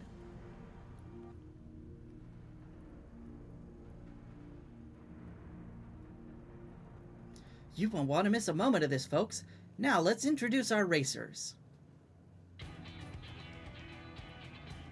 Hauled by the speedy Saria as a courier as fast as she is reliable. All the way from Thavnair, it's Turna the Hippo Rider.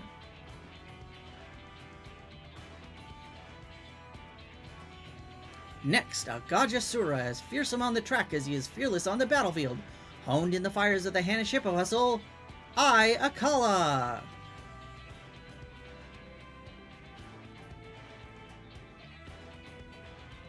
Let's hope that Peacekeeper's less peaceful functions are disabled. Hailing from Carolyn, a team of once bitter enemies turned fast friends, the Citizens of Freedom!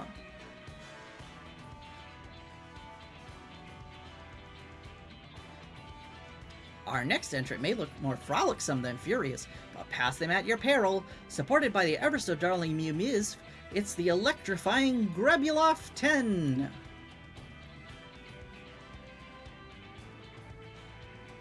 It's probably just X. This mean, clean, speeding machine is ready to put the Alpha back in Alphatron civilization. Say hello to the Lethal Lambda Unit Victory!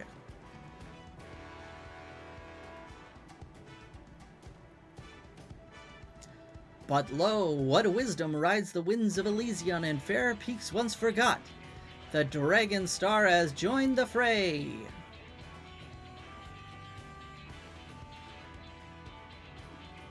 Last but not least, a sword in the darkness, a beacon of hope, the champion of Eorzea. Friends across the universe, we present the one and only Hurrier of Light. It's funny, because racing, so I hurry fast. What's this? A Nibiruun challenger? Are they supposed to be there? I thought the Hurrier was their last participant. You made it! Did you prepare a vehicle? We can lend you a Moonhopper if you'd like. That will not be necessary.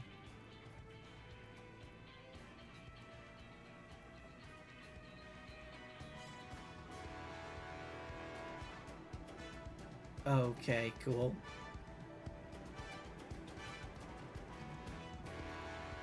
What in the name of the mug-swapping Murga? Sorry is a good girl, but she ain't no divinity. How's a normal hippo meant to compete with that? Like I said, you and your hippo need only let your competitive spirits burn bright. Where there's a will, there's a way. Quite literally. I suppose I'll toss him Galal and hope for the best.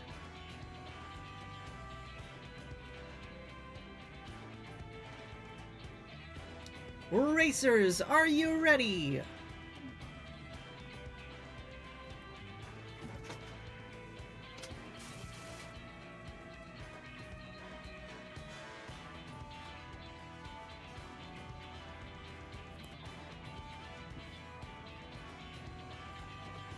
Our racers have assembled at the starting line.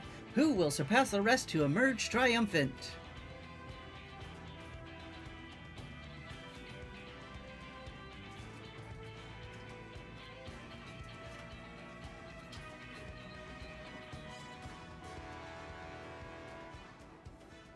On your mark, get set, go!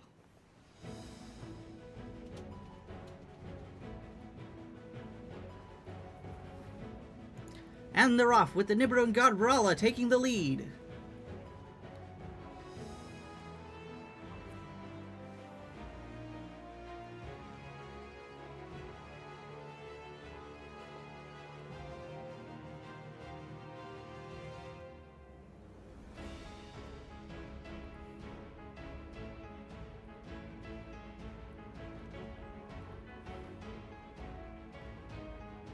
Oh.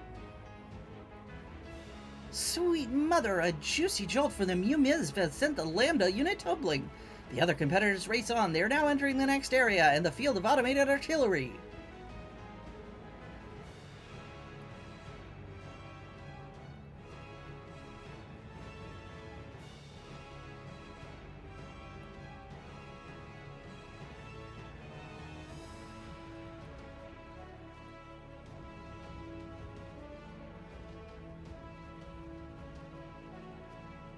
The citizens of freedom are going in. We've received a transmission from the Peacekeeper.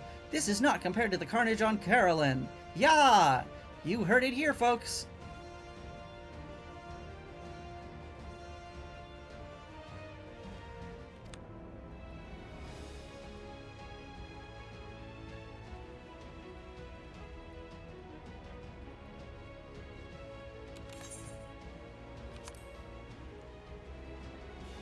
Uh-oh.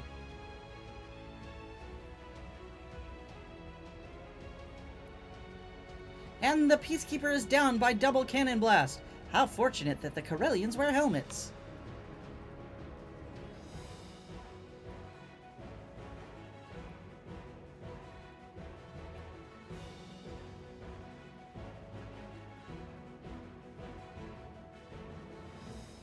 Uh-oh. Ayakala's cart is enveloped in a cloud of Galal. A ploy to distract competing hippos, perhaps? Or did he fall prey to rainbow temptation?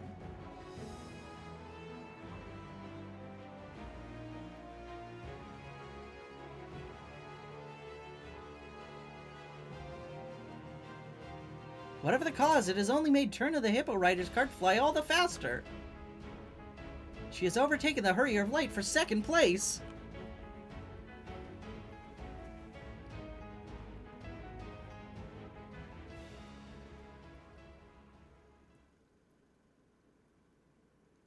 To claim victory, you must overtake both Turner's Hippo Cart and the Nibiru's Rala. I've already taken the liberty of altering this Moonhopper. Dazzle your competition with the Hyper Hop Step, or press the big boost button to outstrip them with ease. Actually, why not do both? Do mind your power reserves, though. Even with my prodigious skill, there are only so many batteries I can shove into this chassis. Okay, so...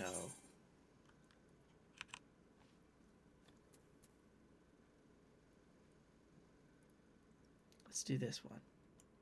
Grab Saria's attention with the Hyper Hop Step, then boost yourself past Rala. That seems the more prudent course of action.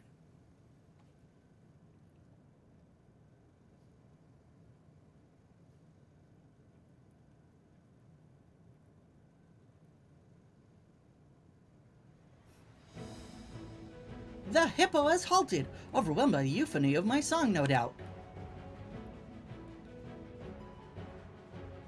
And the Hurrier of Light has taken second place to the cries of "This ain't over, ooh" from Turn of the Hippo Rider. It's about to be.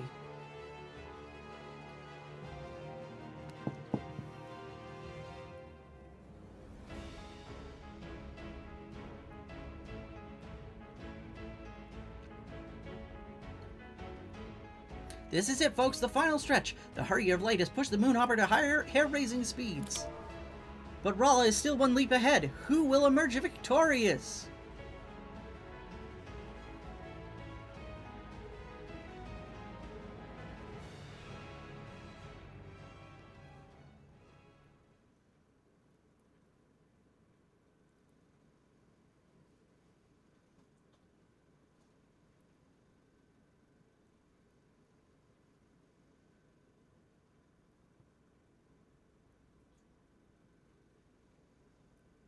We have word from N7000 at the finish line.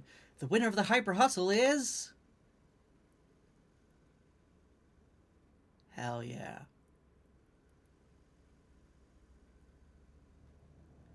The Hurrier of Light by a nose!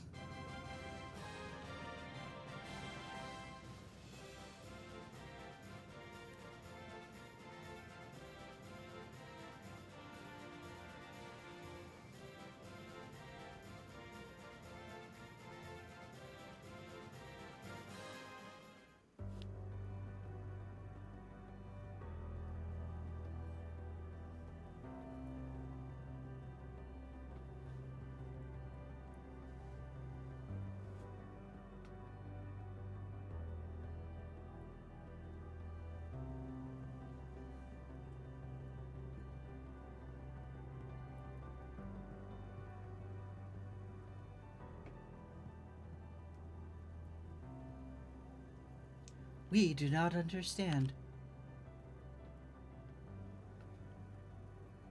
Our chosen form was suitable, our performance flawless, yet victory was not ours to claim.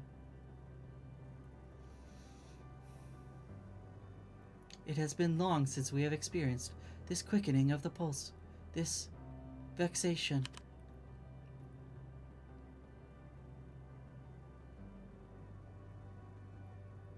That's racing for you. Just when you think you've got it, some grinning idiot comes shooting past to take the gold. Then sometimes you get to be that grinning idiot. And that's the thrill of it. You never know if it'll go your way. You just race with all you've got. That you're upset to have lost can only mean one thing. You want to win next time.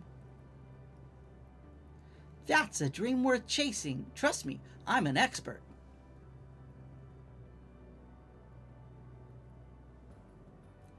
We do feel a yearning to race once more, a desire to triumph. Looks like my hopper's gonna need more batteries.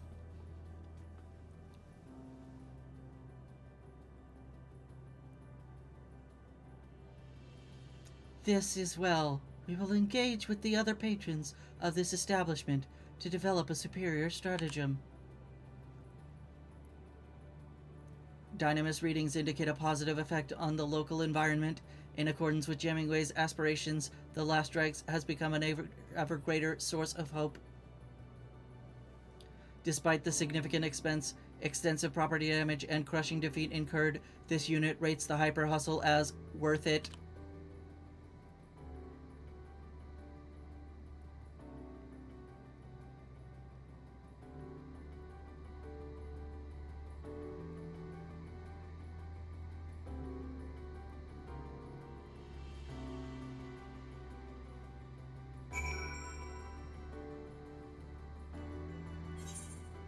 Alright, well, it has been another hour, which means it's about time for another ad break.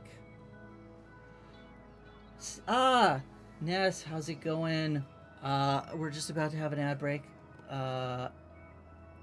which, of course, you won't see the ads, but I am going to take this as an opportunity to get up, stretch, use the bathroom, all that. So, I will run those ads, and then I will be back in about 3 minutes.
All right, welcome back. Let's finish this off. See what this reward is that we're getting for the allied quest. To think you did all of that on a elaborate built craft. I'm delighted that we could play some small part in your triumph. And I'm even more delighted that the Nibiruin can finally found something to work toward. Still, I'll be glad to resume our usual service. Maybe make myself a nice carrot coffee while I'm behind the counter.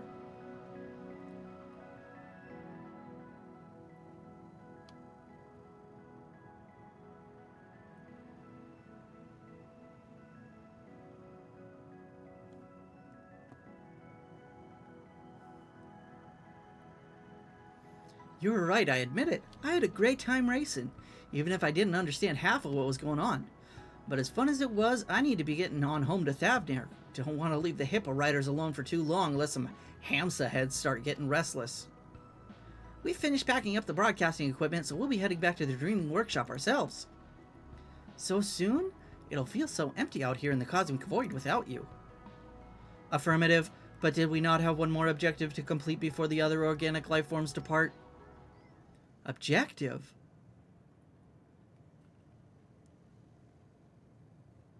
Oh, I nearly forgot! Talking way, inventing way, help me lift this. 1, 2, hup!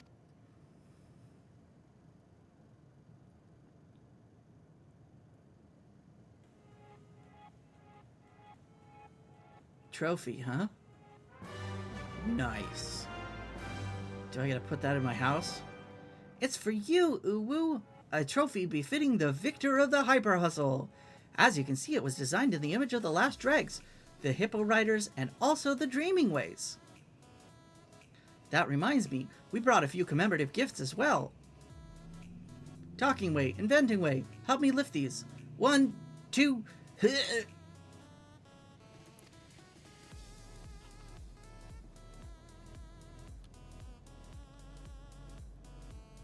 radios, nice, with like opera ears. Nice. 1 for the last dregs and 1 for Svarna. You have an eatery there too, I hear. Then I hope you'll let us keep you company at mealtimes. Whether it's weather advisories, hopping music, or simply a friendly voice you need, Hope FM is here for you. So this is a radio contraption too? Has bigger ears than the other one I saw, but I'll be sure to listen with the crew. I was just thinking we should get one of these. Our patrons are gonna love it. Projections anticipate increased customer satisfaction in the ambience category. Thank you, Uwu. We wouldn't be here if you hadn't brought us together.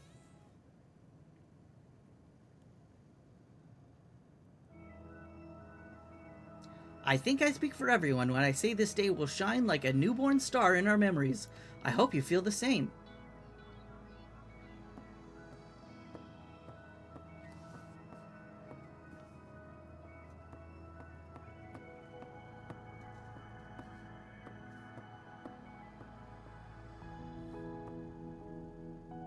Just don't let it eclipse the possibility of more unforgettable days to come.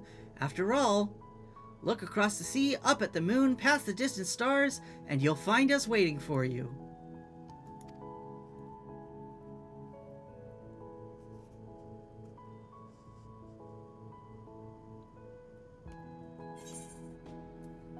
I got the trophy.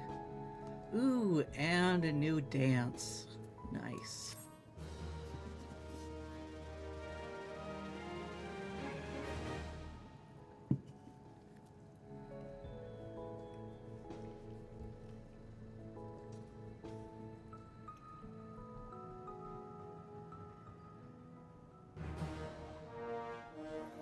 Achieved allied reputation with all 3 of them. Truly a hero to tribes throughout the universe. Very nice. Achievement unlocked, huh? See if there's a reward. Probably not, because there was a reward for the quest. Yeah.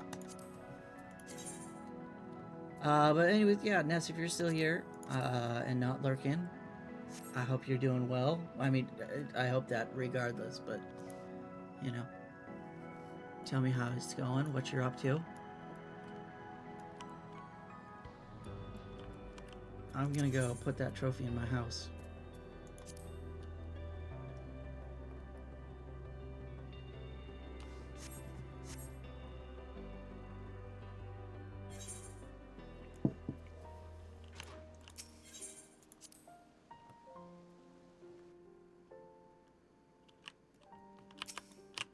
Put it in my room.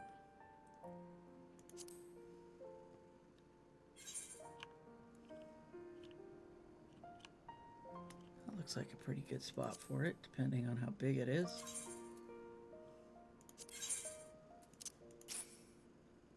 Yeah, that'll work. No, it's too tall.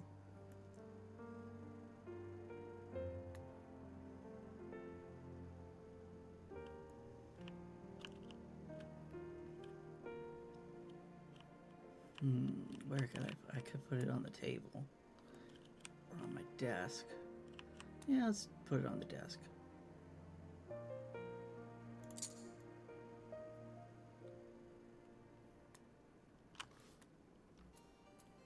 What else do I have here?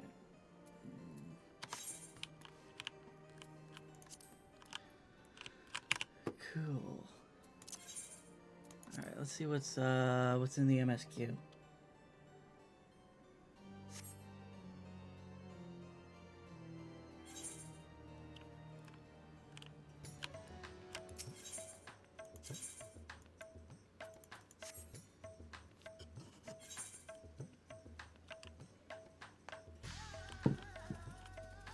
Oh, and I wanted to check out that dance.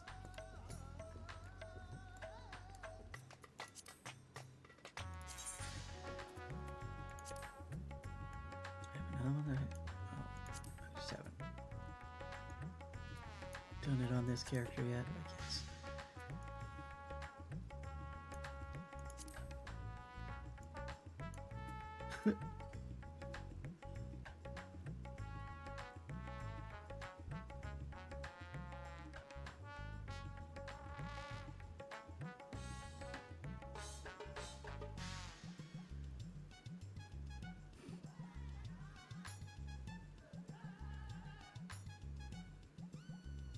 Nice.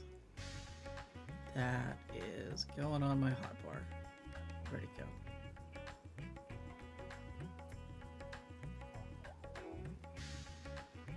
Plop, plop. Here we go.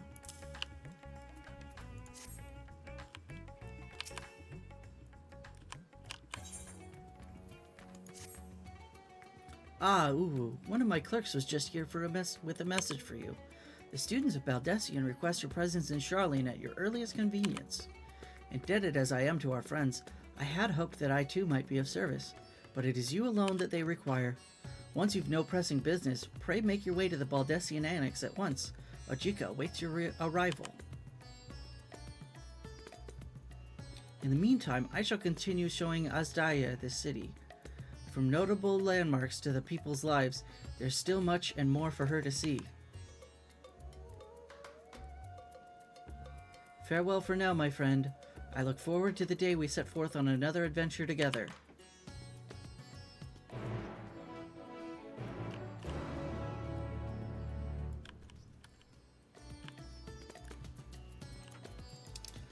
Off to Charlian, then.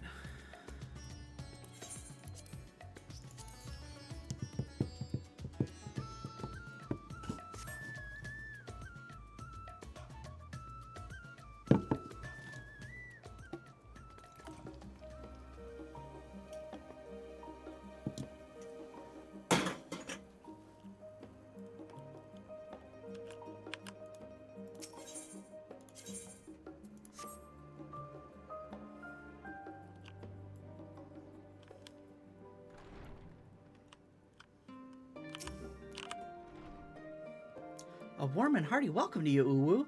I gather you received our message? Please wait here while I fetch Kryl and Graha.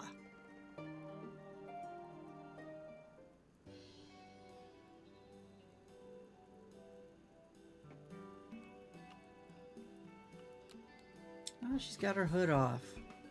Cute. Thank you for coming on such short notice. And forgive us for sending for you so soon after your trials in the void, to say nothing of your grueling battle against the 12.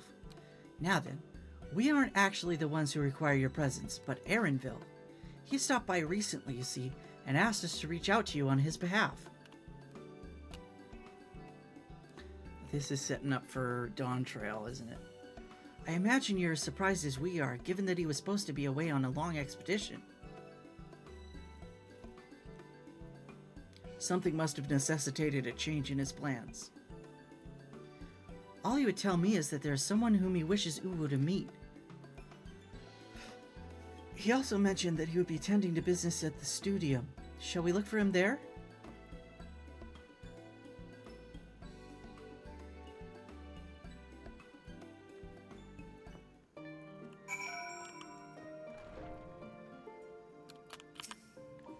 On to the studium, then.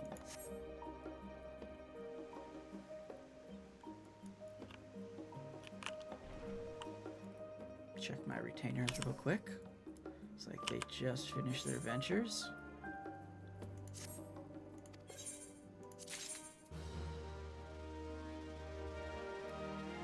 It's not bad. It's not as good as the crafted stuff, which I already have, but... Onion patterns. Interesting. Don't think I'll be keeping those.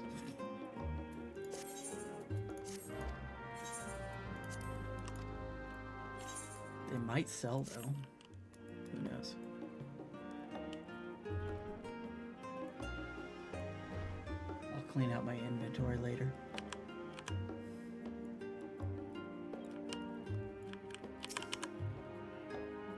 Now then, where is Erinville?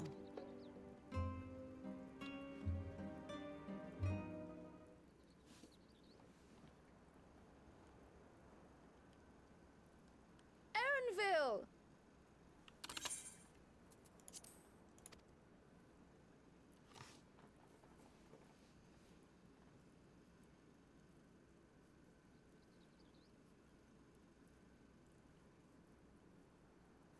Apologies for the wait.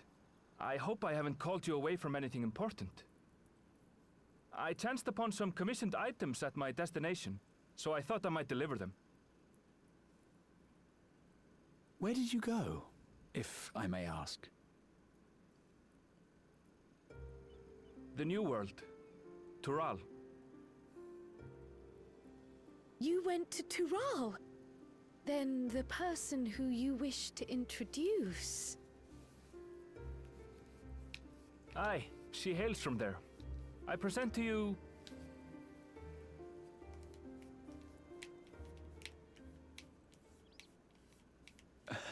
But it seems you've lost her. Did she wander off?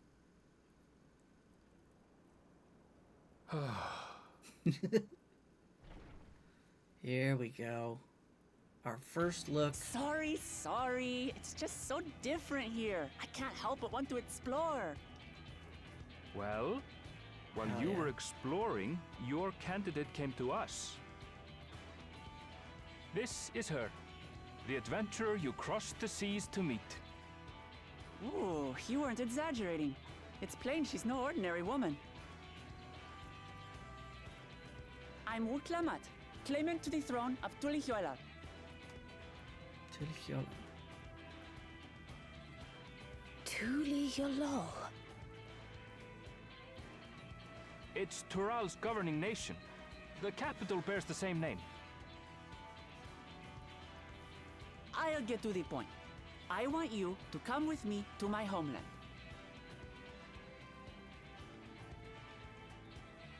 Given the magnitude of the request, perhaps you should explain why you're making it? Of course. Soon, an event of great import will be held in Tural.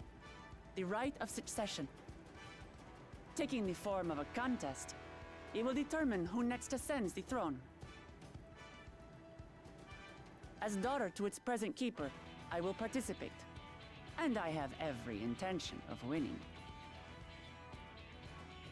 I was searching for champions to join me when Erinville told me about you. A mighty warrior who knows no fear, who sweeps aside terrible fiends as if they were reeds, who flew to the edge of existence and saved our star. She asked who Eorzea's greatest hero was, and so I told her. Much more elegantly, I might add. Would Now be me. you know why. You'll come to Tural, yes? Wait, let's all just slow down. Wuklamat, was it? You claim to be of the royal family, but is it not the Mamulja who rule in Tural? Tulihuela is a nation of many peoples. Not only the Mamulsha, as some across the seas are quick to assume. That said, its present ruler is a Mamulsha, and one blessed with two heads besides. He's also my father. Not by blood, obviously, but he raised me as his own, and that's what matters. So that is the way of it. My apologies if I was indelicate. Hardly. I know little about your land, and nothing about your parentage. But in my eagerness, I've gotten ahead of myself. I can't expect you to agree on the spot when we've only just met. If you have any questions, I'll do my best to answer them. Just know, though, that if it's adventure you seek, you could do far worse than come with me.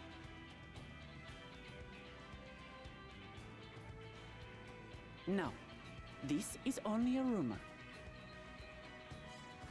But apparently, the contest will involve the fabled city of gold and the legendary beast, Valyarmanda. Tell me that doesn't pique your interest.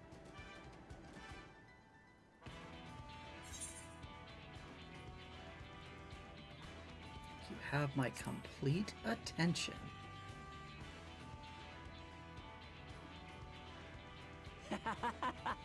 We're going to get along, you and I. Mm-hmm. Tural has no shortage of unexplored frontiers and deadly fiends. You'll never want for excitement, I promise you. I advise you not to put much store by these rumors. Golden cities are not but a dreamer's fancy.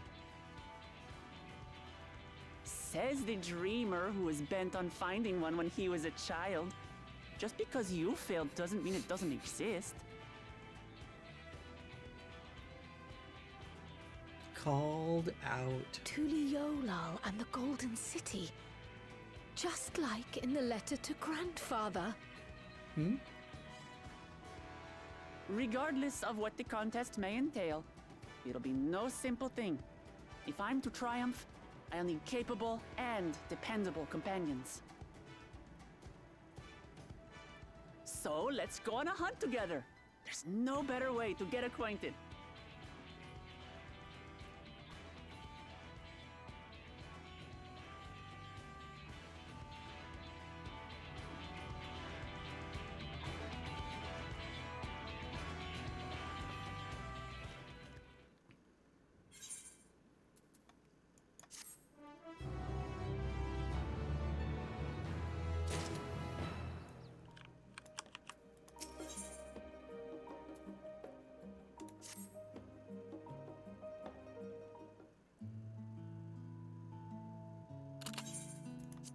The chance to see not only Tural, but the fabled Golden City besides. This is the stuff of grand adventures, my friend. Which is not to say you should hastily accept this invitation, mind. There's still a great deal we do not know. So let us begin to rectify that by first getting acquainted with our visitor in the manner she suggests. I'm not certain what might be a suitable location for our hunt, however. When I was at the guild earlier, I learned about a petition from researchers on the Isle of Ham. You went there not long ago and culled some unruly fauna, of course, but according to recent reports, other ordinarily docile fauna have grown savage. It's believed that they've been unsettled by some manner of predator, and so the researchers seek assistance with identifying and dispatching it. As part of your hunt, perhaps you might answer the petition? The isle isn't far, and we would also be helping those in need. That works for me. Just so you know, I've honed my skills against some of the fiercest beasts in Tural. Whatever this creature is, it had better be able to put up a proper fight, or it'll end before we have the chance to get acquainted.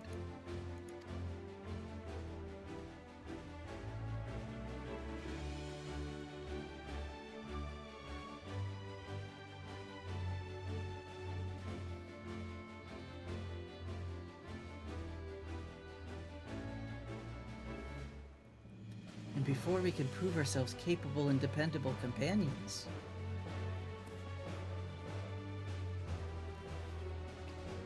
My apologies, but I must see to some preparations. Pray go on ahead to the isle. I will join you as soon as possible.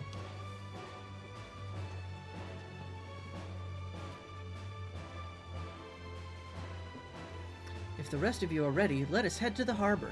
This being a guild ship business, it should be simple enough to secure a vessel.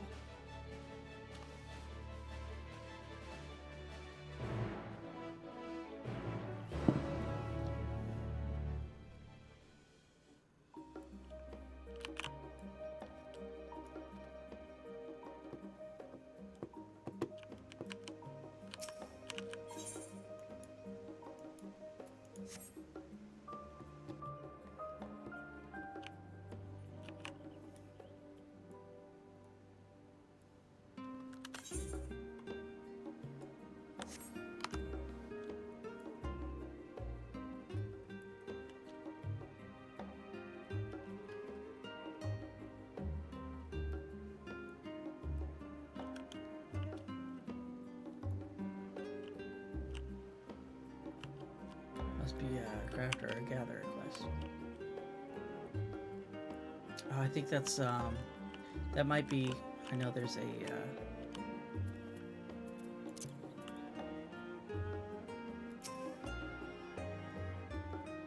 So we have to take a ship? Ugh, and I've barely set foot on dry land. Oh well, I suppose it's for a good cause. A hunt. Come on, let's get going.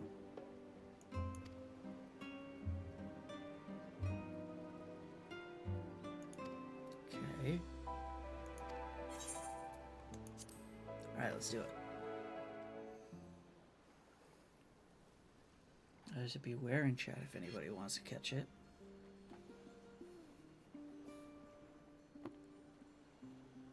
From here, we must walk.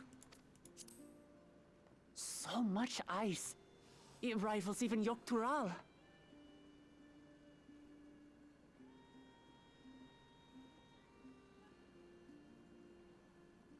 Ooh, a white bear. I wonder what it tastes like. Remember, we're here to deal with creatures that have been deemed an unacceptable danger. Do not attack anything else unprovoked. I know. I know.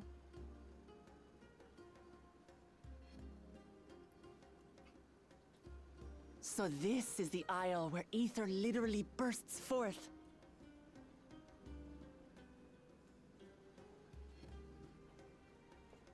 Aye, the Isle of Ham. The geysers lie deep inland, however. You really are knowledgeable. Kona told me nothing about this place. I doubt your brother managed to come out this way. He's like to have toured facilities like Labyrinthos, however. The great big cavern under the city. It's amazing that they could make a sky down there complete with a sun.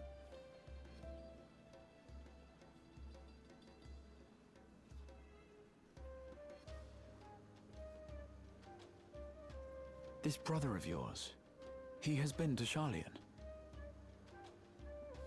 He has. Kona's my second older brother, and until recently he was a student in this city. He went on and on about technological amusements. It made me want to come here too one day. And so I did. I think I understood something of how he felt when I set foot in his beloved studium. He went to the studio. Your brother must be quite a scholar. But I wonder, like you, he'd be royalty, yes? With such a personage coming to Sharlayan to receive an education would surely have caused a stir, yet I recall nothing of the sort. He consulted with the head of the studium beforehand, that his identity might remain secret. Being Mikote, he had no trouble blending in. He's adopted like me, you see. One time, though, he almost let it slip to a professor. It was all he could do to parry the barrage of questions. Having no shortage of questions myself, I can imagine.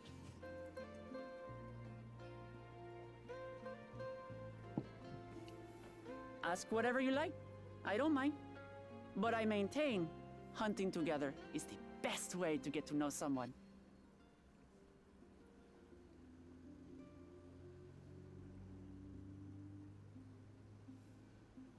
The researchers should be up ahead.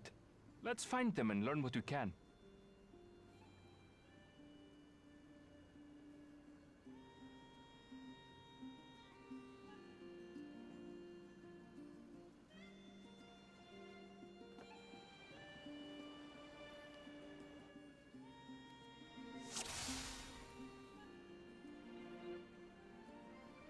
The researchers should be just ahead. There. The building to the northeast. So, ordinarily harmless creatures have grown savage. Don't know what's got them riled up, but I'll take down any that thinks to try me.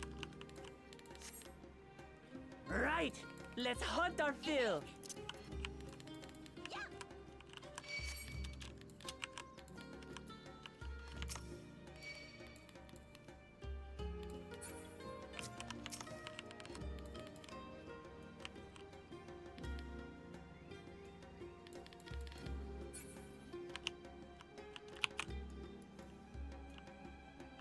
Look! Someone's in trouble! Yeah, taste my axe. These animals are usually so docile.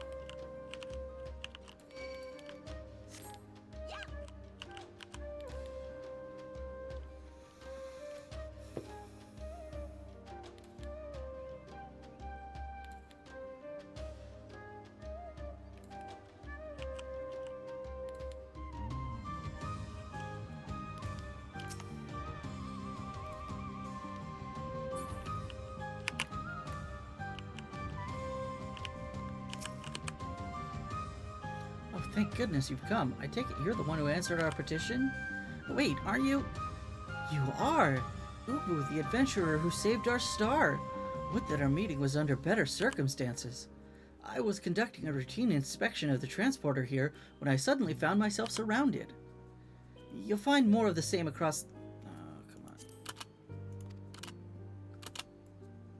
You'll find more of the same across the chasm. You really are Once famous. docile animals grown strangely aggressive, my colleagues there can tell you more. If you'll give me just a moment, I And can for good finish checking reason, our equipment. as you'll soon see for yourself.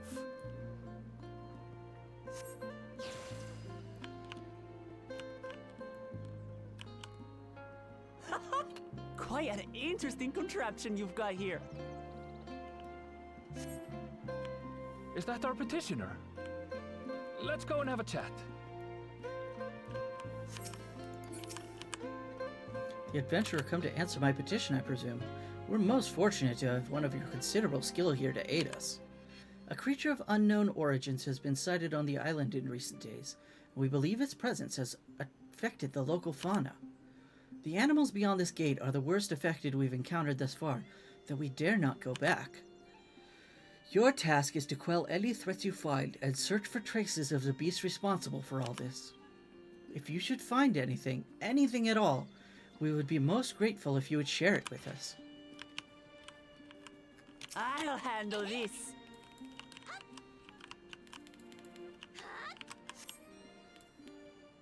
Hold still.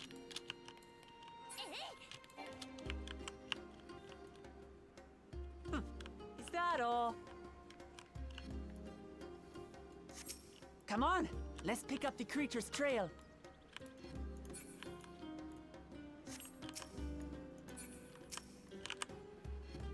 When ravaged beast remains torn to shred by claw sharp marks. talons. I've seen their like before. Really? Okay. It's starting to feel like a proper hunt.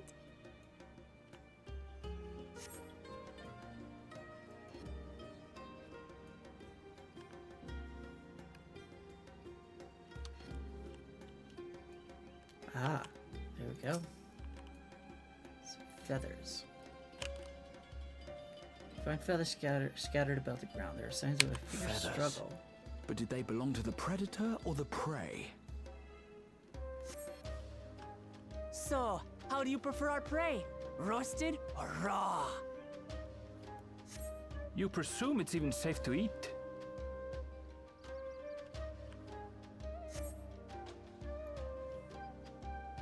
Found some shit. cloying stench of fresh leavings assails your nostrils. Whatever best beast left them is likely Still still fresh. close by. Whatever this beast, it cannot be far.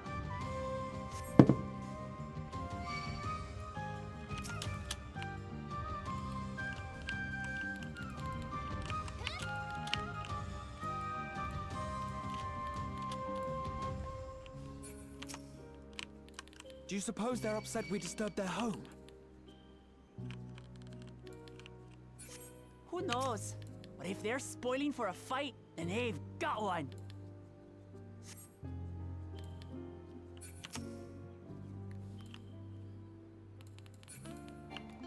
Let's head back and report what we found.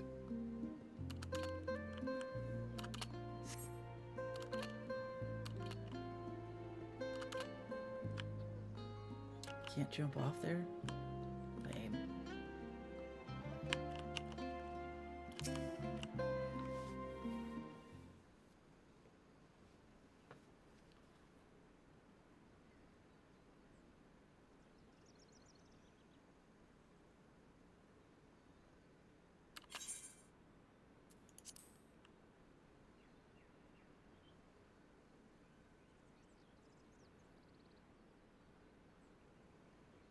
Powerful wings and razor-sharp talons. Worthy prey.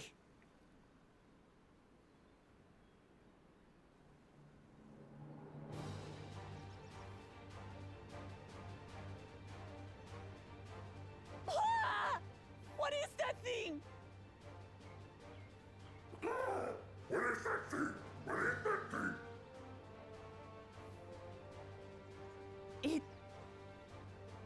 It speaks? Mimics, more likely.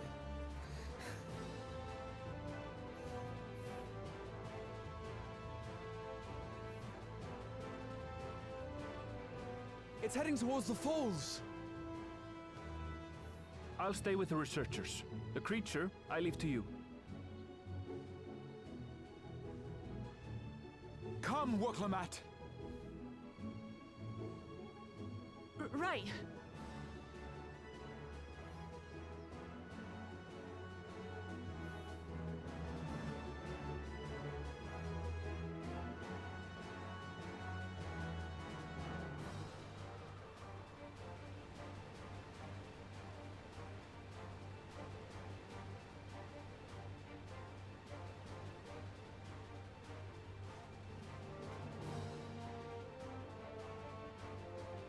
Just so we're clear, I wasn't startled by the beast earlier. It caught me by surprise, that's all. Forgive Okay. me, but I failed to see a difference. I'm getting hungry. Let's be done with this so we can eat. Caught me by surprise! Caught me by surprise! Think you're clever, huh? I'll rip off that beak and roast you on a spit!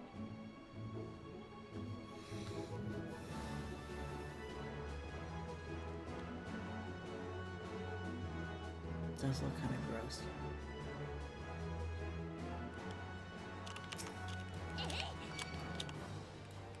Talk all you like, bird. I'm going to have the last laugh.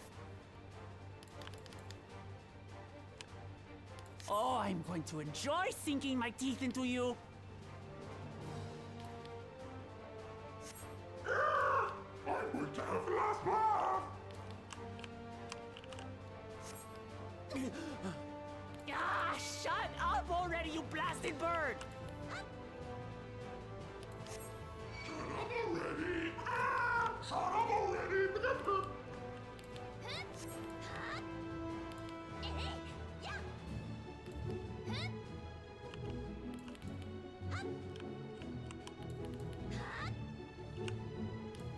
Look out!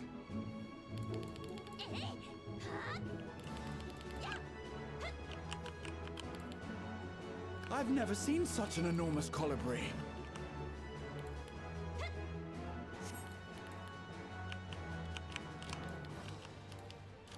Not good. Quickly, gather together.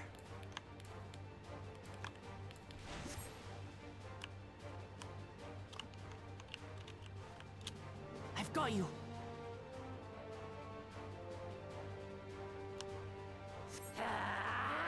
Nice. That was too close. Steady now.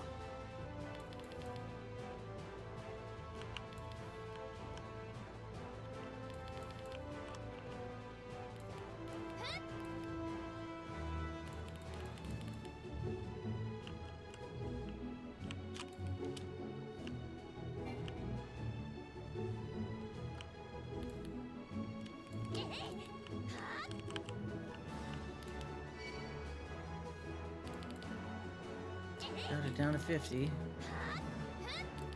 Spread out, everyone!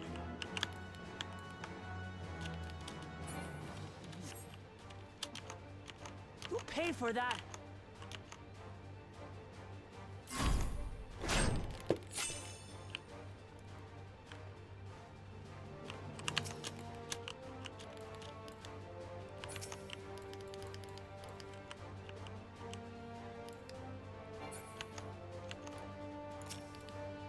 Thank you.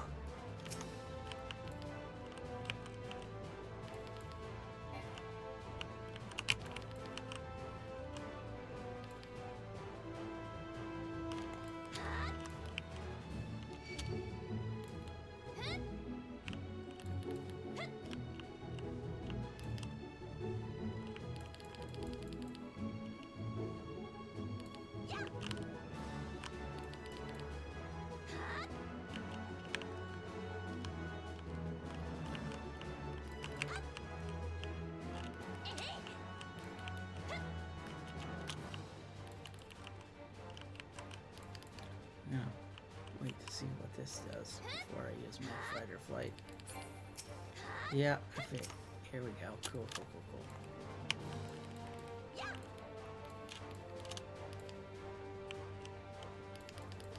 cool. That was hardly a tickle.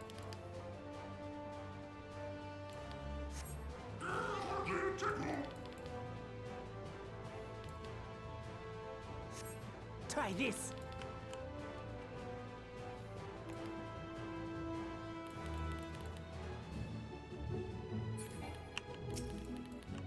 Nothing to it. We have you now, you loudmouth bastard! There we go. Loudmouth bastard. Throw everything you have at it. I'm working on it.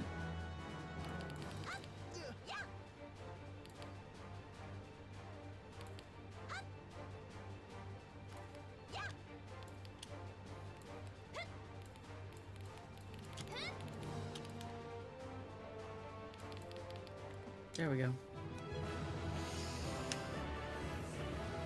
Got it.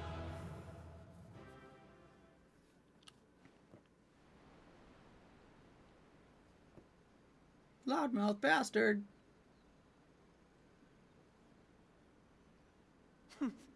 And I had barely limbered up. Good for you.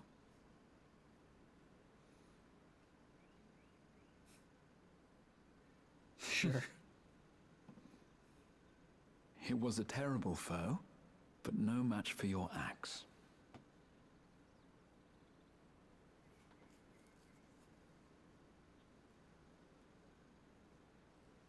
Only to be expected. You were pretty impressive yourselves. I was right to invite you on a hunt.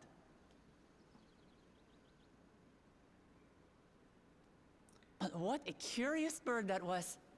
Though we have similar in Tural, they don't grow so big or use such dirty tricks. Dirty tricks, dirty tricks. Aye, dirty and despicable. Otherwise, I could have easily...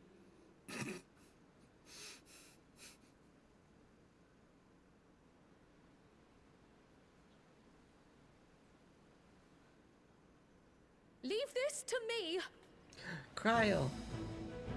With a paintbrush. Hell yeah. Have at you.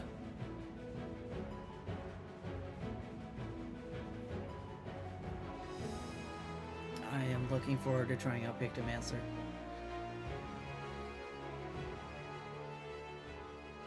Cryle.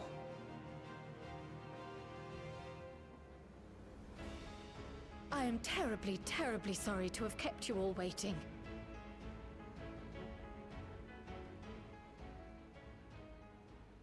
She arrived as I was seeing the researchers to safety. It was all I could do to keep up with her after I explained what happened.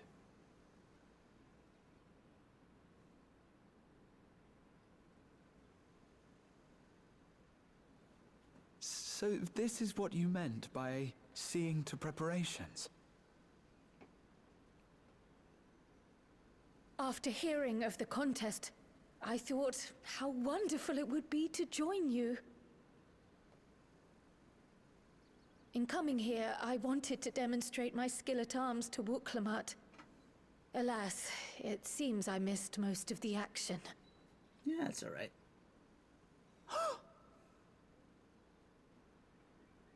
That was amazing! The piece didn't stand a chance! I'm glad to have been of service. May I ask what inspired this change? You will recall the time you descended to the ethereal sea in search of Hydaelyn. Recognizing that my skills were inadequate, I chose to provide support from afar, rather than join you. It was the same when you set forth for Ultima Thule.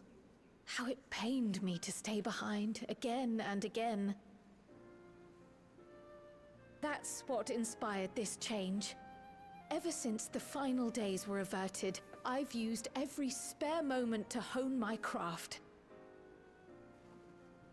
As you all have adapted your methods to suit the circumstances, I started by considering how I might best contribute.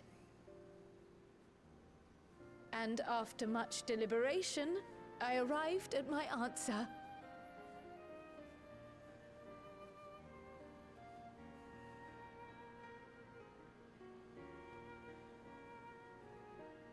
With the esoteric art passed down by the legendary Archon realm, Pictomancy. Awesome. As I recall, you have embraced versatility to effectively complement a certain someone's style. What I do is much the same. Like you, I don't want to be left behind.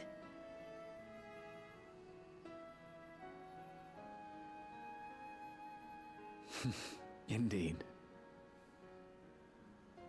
I must say, you appear to be especially keen on being involved in the ritual of succession. Is there any particular reason?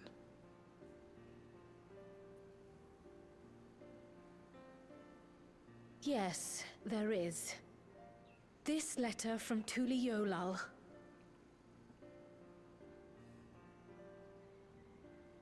It was addressed to my grandfather Galuf, and turned up among the students' archives. The ink was faded, so I couldn't fully make out the sender's name. Galul, someone. Jaja. Gulul Jaja. That's my father, the Dawn servant. What does the letter say? While much of it isn't legible, it appears to be a request to investigate the Golden City. A request to investigate the Golden City? From the Dawn Servant himself? Well, well. Seems it may be more than a rumor after all.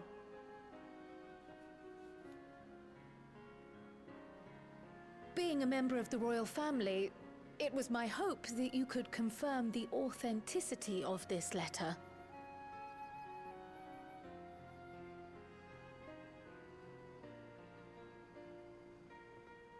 I can say for a fact that my father didn't write this.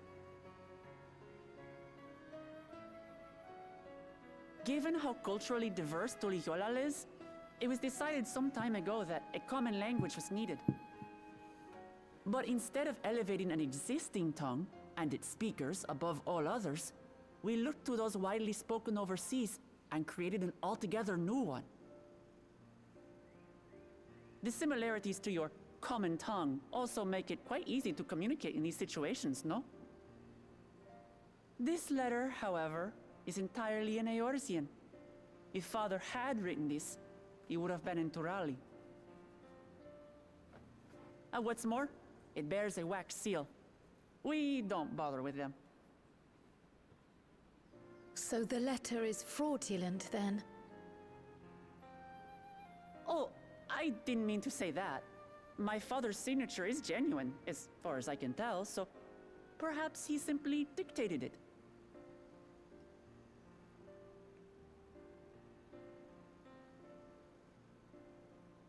I see. Oh, thank you for the confirmation. It seems my grandfather indeed had dealings with Tuli Yolal. I can't help but be curious as to what exactly he was doing there. In order to help us decide on a course of action, would you mind if I asked you some questions about your home? By all means. After all, learning about one another was the purpose of this hunt. We can talk while feasting on this fellow. I, for one, am starving. We're eating that.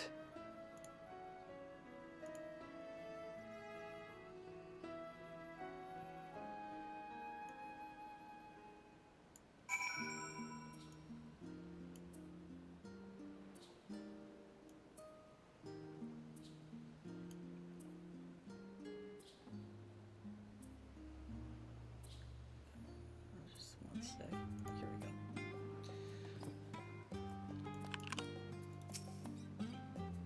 With the wildlife pacified and the researchers safe, our task is complete. That just leaves the matter of the colibri meat. For better or worse, there's really only one place we can take it to here in Charlian. The Last Stand. Come, let us see what Dickon can cook up for us.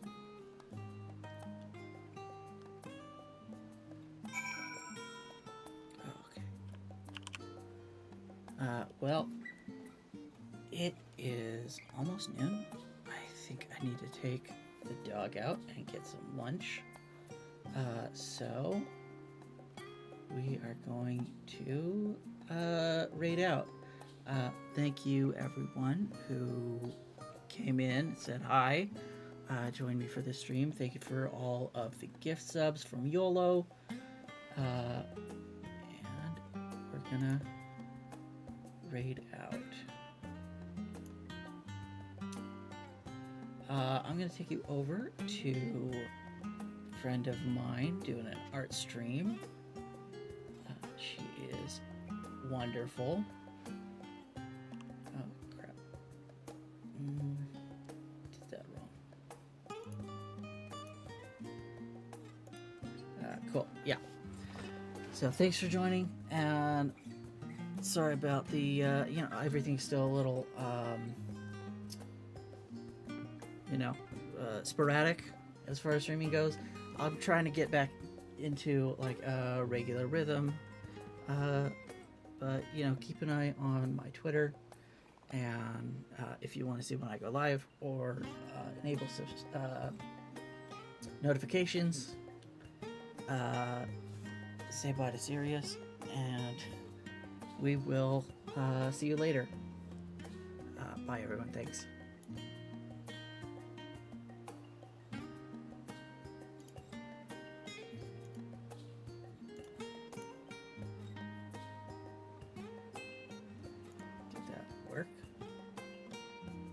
Oh, no, because she went offline.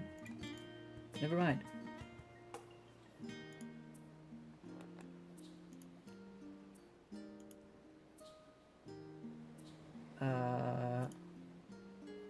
Let's see who is online.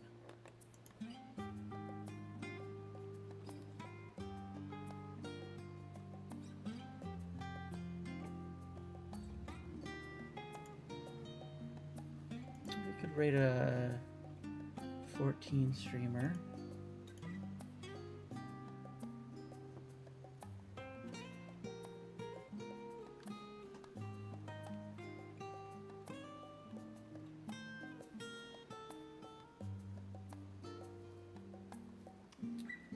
You know what? I don't really feel like rating into a random today, so I am just going to end stream. Thank you so much, and I will see you later.